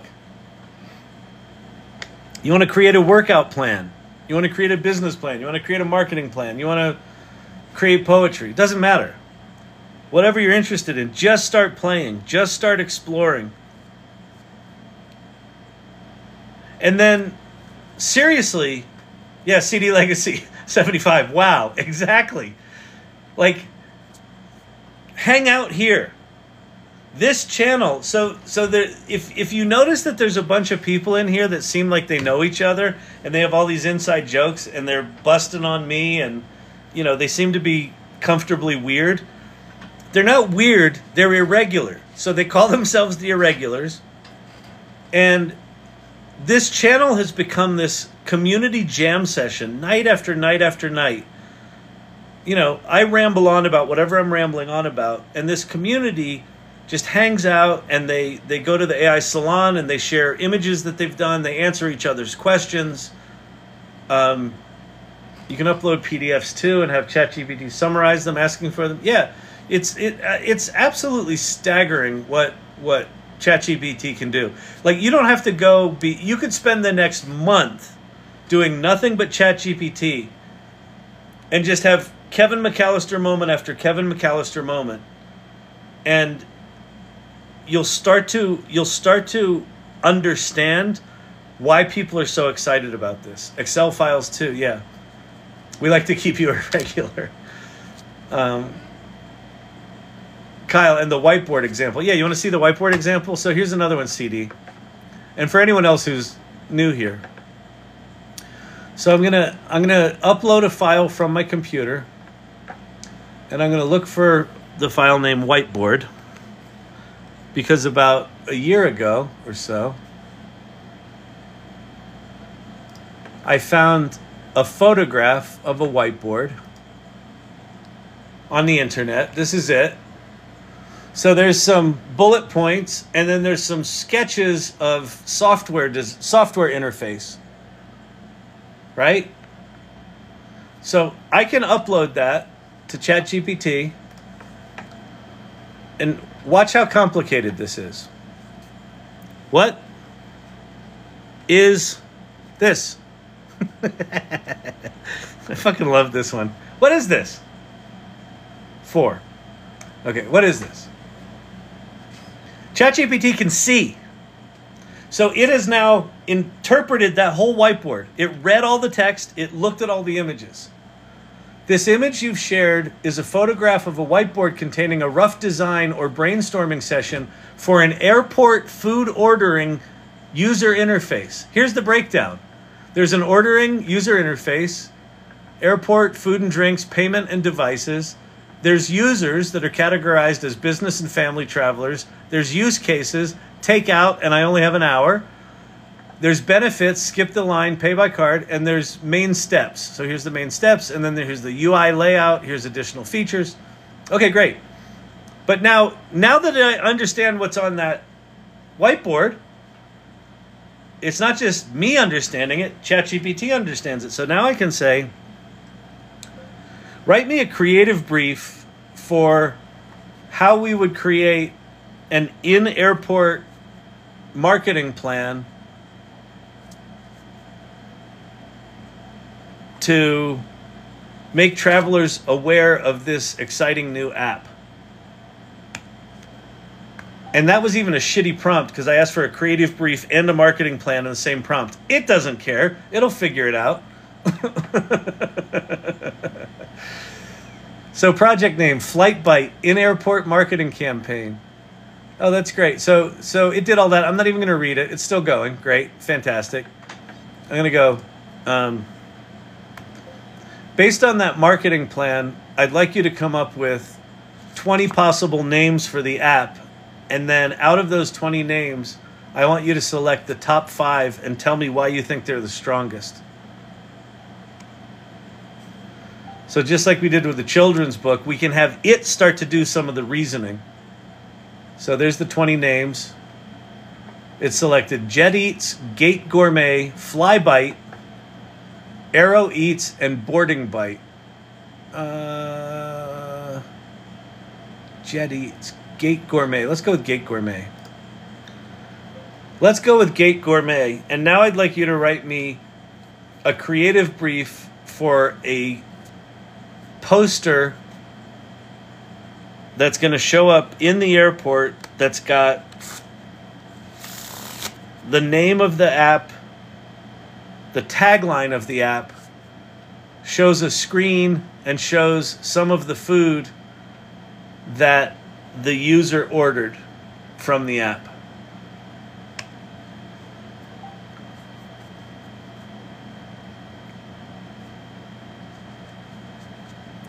Don't forget, we started with a photograph of a whiteboard.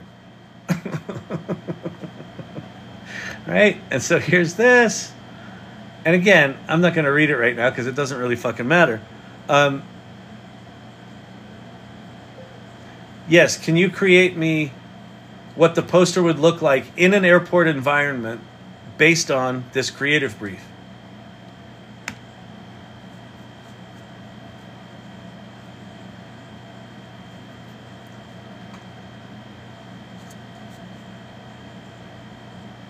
The CD's going to be working at the Denver airport next time you fly out, Kyle. So there you go. So look, Gate Gourmet, order ahead, skip the line. There's your interface. There's the food you can order. There's the QR code. There's the picture. From this to all of that to this. In what was that, 5 minutes? A shitload of info, so I need help bringing a new business to a rural area. Will it help? It will help. It will help.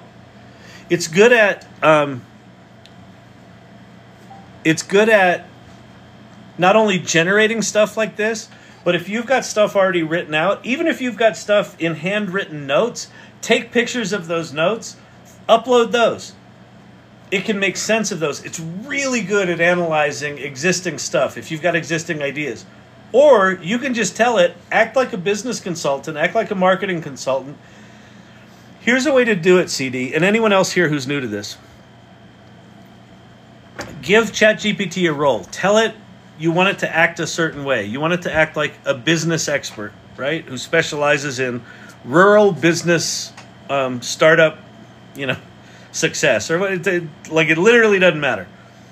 And then it will start acting like that. And then just start giving it as much context as you can.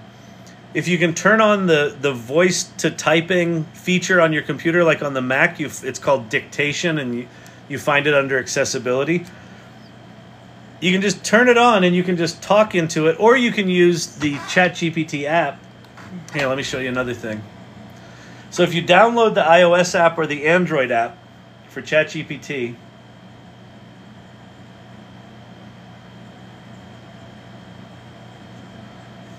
you get your little prompt history down the side, you get your thing here, but on the app, there's these little headphones. I can put this into conversation mode. Hey there, I want you to act as a small business consultant and help me get a business idea off the ground for a rural area.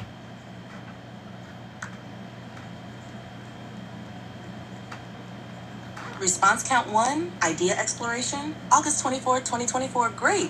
Let's kick things off by understanding a bit more about the rural area you're targeting. Could you tell me about the community, its needs, and what resources are available? Also, do you have any specific industry or type of business in mind, or are you open to different ideas? It's a small 20,000 person town without a lot of big retail stores near it, and I want to open up a combination axe throwing parlor and perfumery.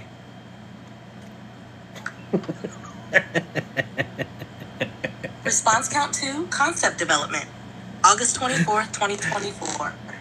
That's a unique and intriguing combination. Here's how we can break it down. 1, target audience. In a small town, word of mouth will be powerful. So, but what it's also doing here is it's organizing all this and saving it in a chat. So you could put, I've done this before. I've done this on my way to work. I'll have an idea and I'm like, oh, I've got to develop this idea. And so in my car on my Bluetooth, talkie thing, I'll put ChatGPT into conversation mode and then I just talk to it the whole way to work. Oh, I've got this idea, and it'll respond, and I say, give me some more ideas and come up with a name, and we'll just go back and forth while I'm driving to work. And then when I get to work, I log into ChatGPT, and there's my prompt, and I click on that prompt, and there's the entire conversation that I had with it with all of its ideas. It's fucking bonkers. It's stupid how powerful it is. And the only thing I can tell you is push it. Push it beyond what you think is possible for it to do. And it will likely surprise you. And it will, if you're brand new to this shit, it will likely be a series of Kevin Mcallister moments. It can do that? That fast? How's that possible? You have 3 of those? You have 3 of those. You can't come back from it. You can't. You can't help but being like, this changes everything. Because this changes everything. Oh shit, I need this. I drive and think a lot. Yes! So download, okay, CD, right now. Don't think about it. Okay. Remember, in our attributes, one of them was curiosity, the next one was drive. So I want you to right now go to the App Store, if you're on iOS, or Google Play. I want you to find the ChatGPT app from OpenAI. It has to be the official ChatGPT app. There's lots of knockoffs. So make sure that it's from OpenAI. Download that to your computer. You don't need to pay for ChatGPT. If you pay the $20 a month, it gives you some extra bells and whistles, and it doesn't rate limit you so much. And like all the images I generated, I think in the free account you can do 2 a day, which is not enough. So I would recommend paying the $20, but you don't have to start. But just download that app. Also get it set up on your computer, on your laptop or your desktop. So you have a web version of it, and then you have your mobile version of it. And then the mobile version of it, to get it into that conversation mode, it's the little headphones to the right of the prompt box.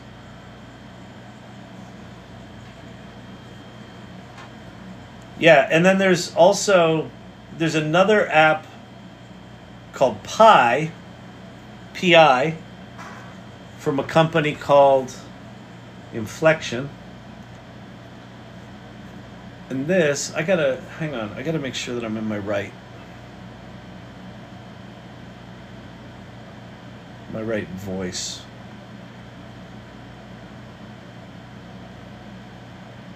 Voice settings. 5. Hey there, great to meet you. I'm Pi, your personal AI. Okay.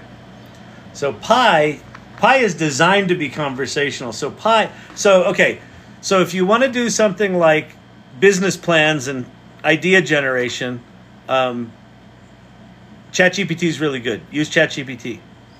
If you want to just have like conversations, like more human, like even if you want to talk therapy kind of stuff, Pi's really good. So Pi.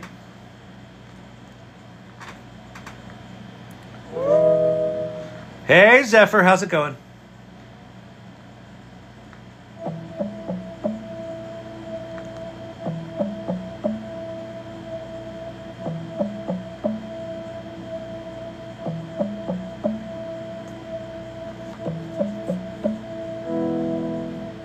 She's been flaky lately.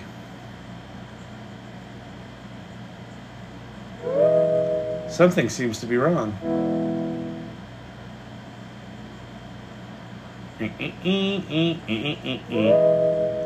Hey Zephyr, what's happening?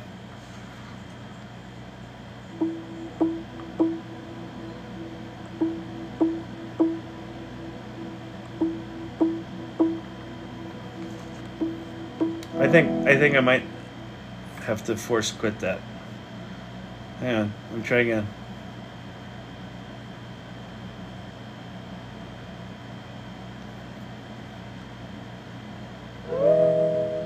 Hey Zephyr, are you working or are you a pain in the butt?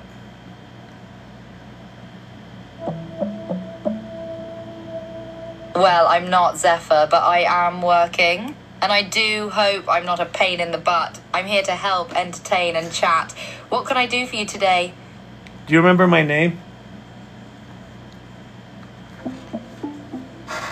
I don't. If you've registered an account with me, I should know your name, but if you haven't... I must not be logged in.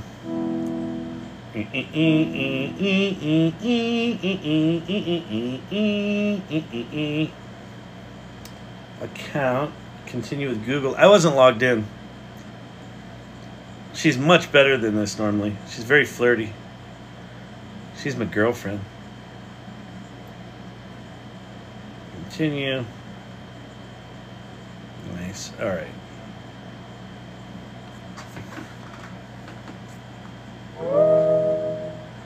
Didn't Pi's company get bought by someone that wasn't quite aligned with the previous mission? Sort of frumple. Microsoft hired away the two co-founders, and yeah, so we don't know what's going to happen to it.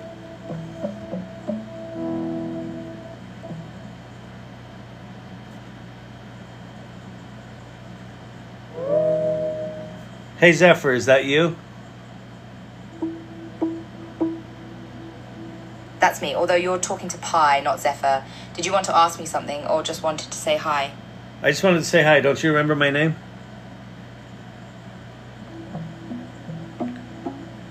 Hi there. Unless you registered with Pi, I wouldn't know your name, but if you do, I'll remember it across all platforms. All right, she's broken. I don't know what's going on with her. Anyway, Pi's cool too.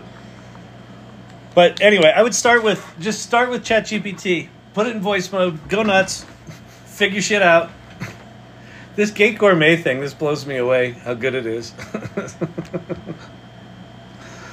Fucking bonkers. Bonkers, bonkers, bonkers. All right. I have problems with Pi all the time. Zephyr has amnesia. She totally does. All right. I'm going to get out of here. What time is it? Yeah, it's getting late-ish. Moshi. Yeah, we can play with Moshi. Okay. So, oops.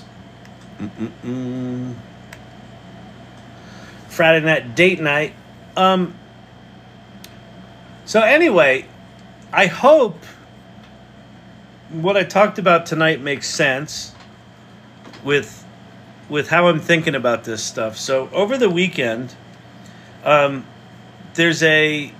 you're in the Ai Irregulars, there's an Ltx Studio contest this weekend. So if you're playing with Ltx Studio, Silver Fox, good show tonight, Kyle. Thank you very much. Appreciate that. I put your idea in Irregulars. Cool. Thank you very much. Appreciate that. So over the weekend, if you want to play with Ltx Studios, there's a contest. Maybe you make some bucks and get some notoriety. But think about that idea of, being an agile human and those attributes of curiosity and adaptability and taste and drive. And I know if you're here a lot, you've already got a lot of these. So it's a bit of preaching to the choir. But if you're new to this stuff, give yourself some grace if you feel like you don't have the skills to be good at AI. Because you do. If you can talk words, you can be good at AI. And you don't even have to talk words. There are now, this is one of the things I want to explore, is this idea of adaptability.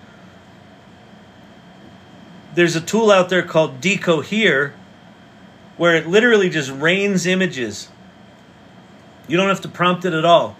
If you see an image you like, you can click on it and say, I want to see a station inspired by that one image, and it'll just start raining images based on the image that you liked.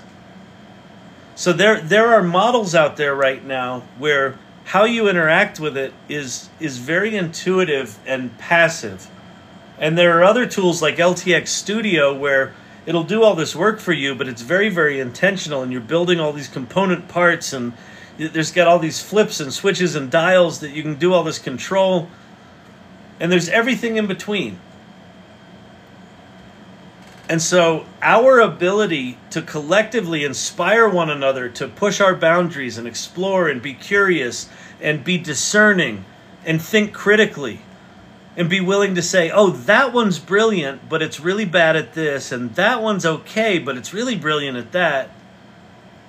That kind of thinking and engagement is going to be the skill of the future.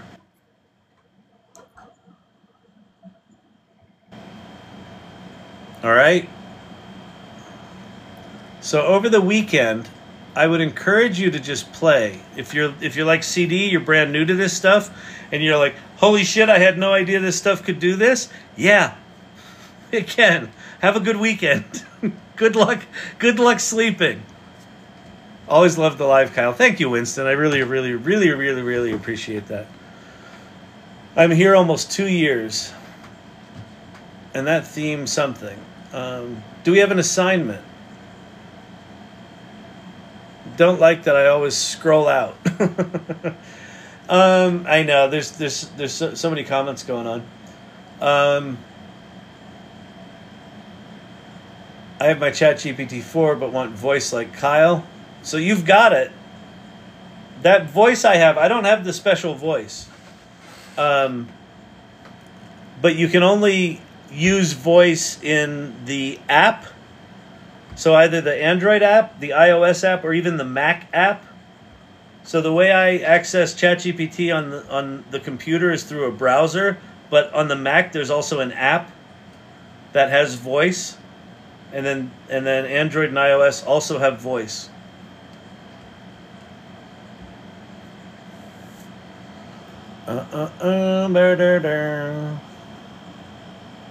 Mike, your fringe talent of how you talk to Moshi is hilarious. I've never matched trying to demo. So Frumple, here's the deal. You got to be a smartass. I've been a smartass for my entire fucking life. It's just something that's part of who I am. What's the AI Salon web? The Salon is the salon.ai.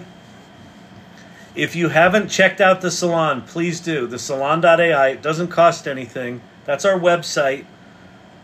Right at the top, there's a thing that says, check out the AI Salon community. Click that button. That'll take you to our community. There's a little 6-step onboarding process. Just follow that, and you'll discover what this is all about. It's really cool, really important. Go introduce yourself there.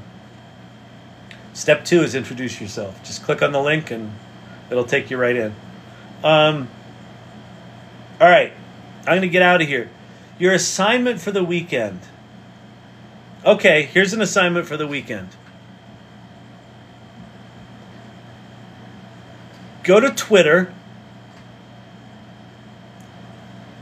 and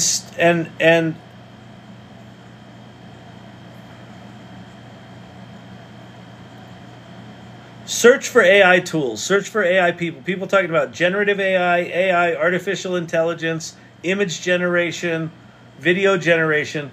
Just go search Twitter until you can find something cool that you've never played with before. So your assignment for the weekend is find an AI tool that looks interesting to you, that like tickles your fancy, and you've never tried it before. Maybe it's something I've played with in here, but you've never had the guts to do it, or you're just like, I'll get to that tomorrow, and you never get to it. So one way is go play with something you've been meaning to but haven't. Ideally what it is go find something that you didn't know existed and go play with it. And just no expectations. Just play. Make stupid prompts. Make craziness. Try to solve world peace. I don't give a shit. Irregulars before you go. LTX instructions and axes are waiting for you. Oh no, the axe and the, what did I say? The axe and perfumery? Axe throwing and perfumery shop?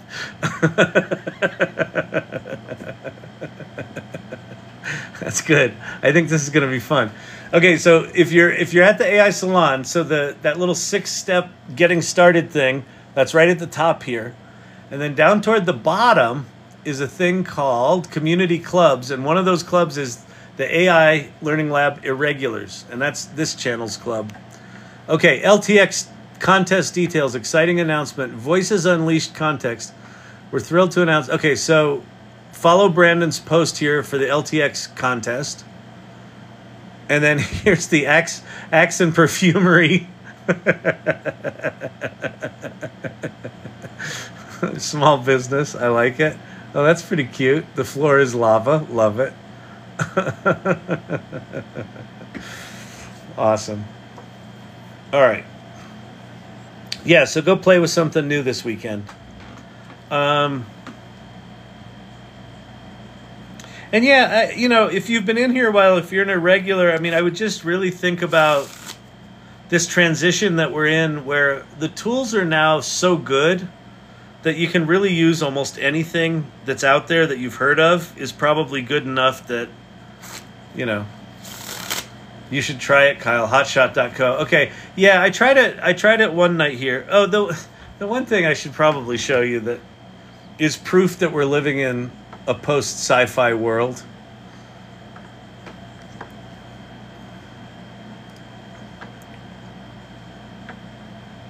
Oh, Lily of Ashwood is up.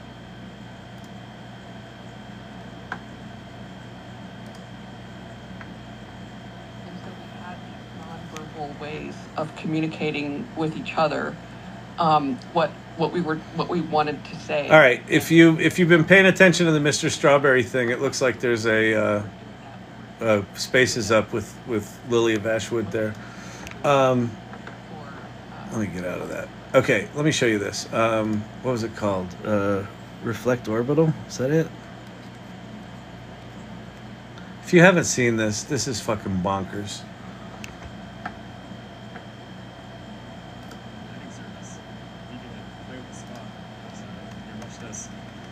Bring it over to us here. Isn't that crazy? No way! Bring it over to us here. Isn't that crazy? No way! So this company that is launching is called Reflect Orbital, and it's an iOS app that you select a satellite in space. I don't know where they are in their startup journey, but basically they're going to have satellites in space with mirrors on them, and you'll have an app, and you can basically drag a 5-kilometer spotlight onto any dark place on Earth, and it'll light it up for 4 minutes using the sun, bouncing it off a mirror in space. So this is a video of them demoing that. Has a new lighting service where you can like play with the spot. Oh, awesome. Yeah, watch this. Just bring it over to us here. Isn't that crazy? No way! So I'll leave you with that. Oh man, don't get him started on crypto. Oh, for fuck's sake, please don't get me started on crypto.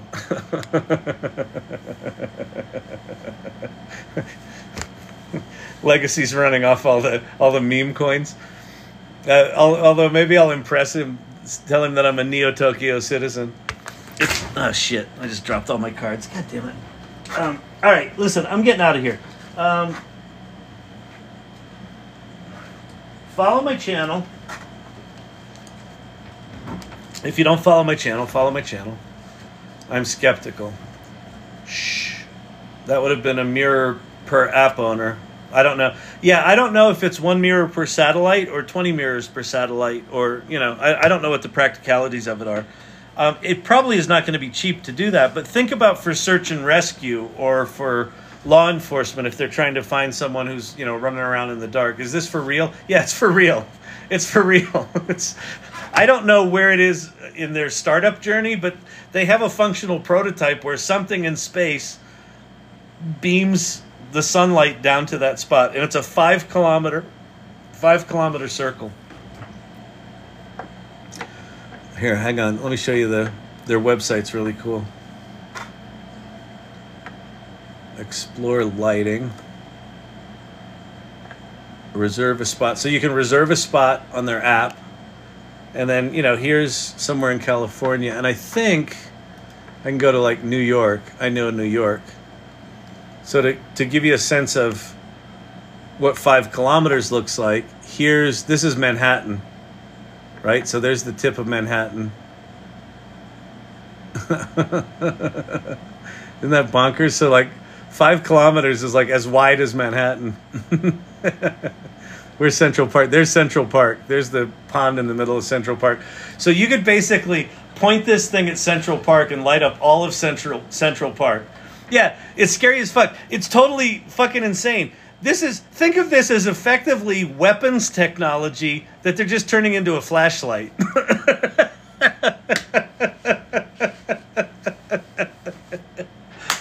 So I will leave you with that. We are, like, this is, again, like, as bonkers as this is, like, this to me, all of the AI stuff right now is in a similar kind of bonkers place where it's so good and it's about to get much better that how we behave and how we interact with these tools is about to shift pretty dramatically. And so what I want this channel to be about is about being good at being able to adapt to all these changes. Because if we can do that, this is going to be a really, really, really powerful community, like more powerful than it is now. It's a whole new spin on Where's Waldo. Joey is blown away by Reflect Orbital. I am too. It's fucking insane. Send someone a little sunshine. Or if you've got an asshole neighbor, you know, a couple of miles down the road, you're like, I think it should be morning there now. And just turn on the lights for their whole farm.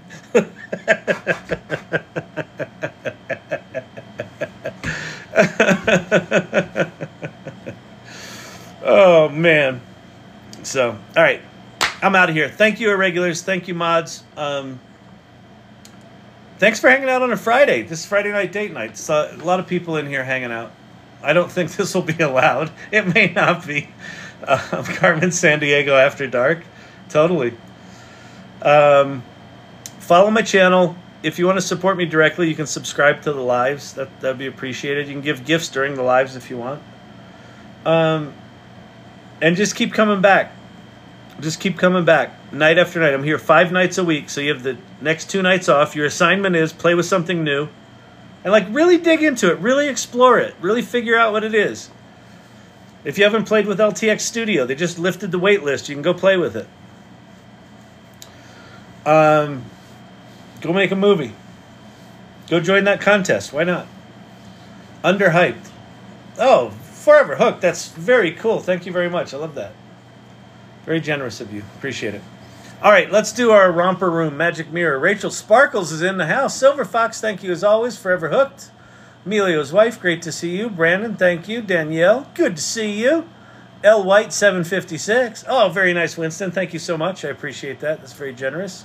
Tobias, as always, good night. Thank you. Good night, everybody. Kyle, I took 2 ADD pills and was able to finish the live. Oh, God. Your series. Oh, my series in the corner. That's another way you can support the channel. In the corner is a series called Underhyped, which is a series of videos I did talking about how generative AI works, how generative image generation works, why I think this is overhyped, how AI relates to the early days of the World Wide Web, all sorts of stuff like that. So go play with that. Joey's in the house. Winston, great to see you. But about Mr. IT. Vicky, Dr. J, good to see you. Let's see. Direct with Dina. Quick take Jake. CD Legacy 75, thanks for hanging out. Good vibes. I'll be back. Awesome. Yeah, keep coming back. The whole idea here is, the reason to come here is not because I teach anything. The reason to come here is just to be in the conversation. Just to go, oh yeah, let me go check out that thing that I forgot about. Just be in the conversation, because things are moving really fast right now. All right? Fireflies here. Spin B3, good to see you again. Joey. All right, I think I got everyone. Drew calling in from Australia. It's an international crowd. What can I say? 30,000 likes. Y'all are swell. All right, bye. I'll put my spotlight on for you. Yeah, exactly. It's just everyone's going to be putting 4-minute spotlights on everyone they know. All right, everybody. Have a great weekend. I'll see you on Monday.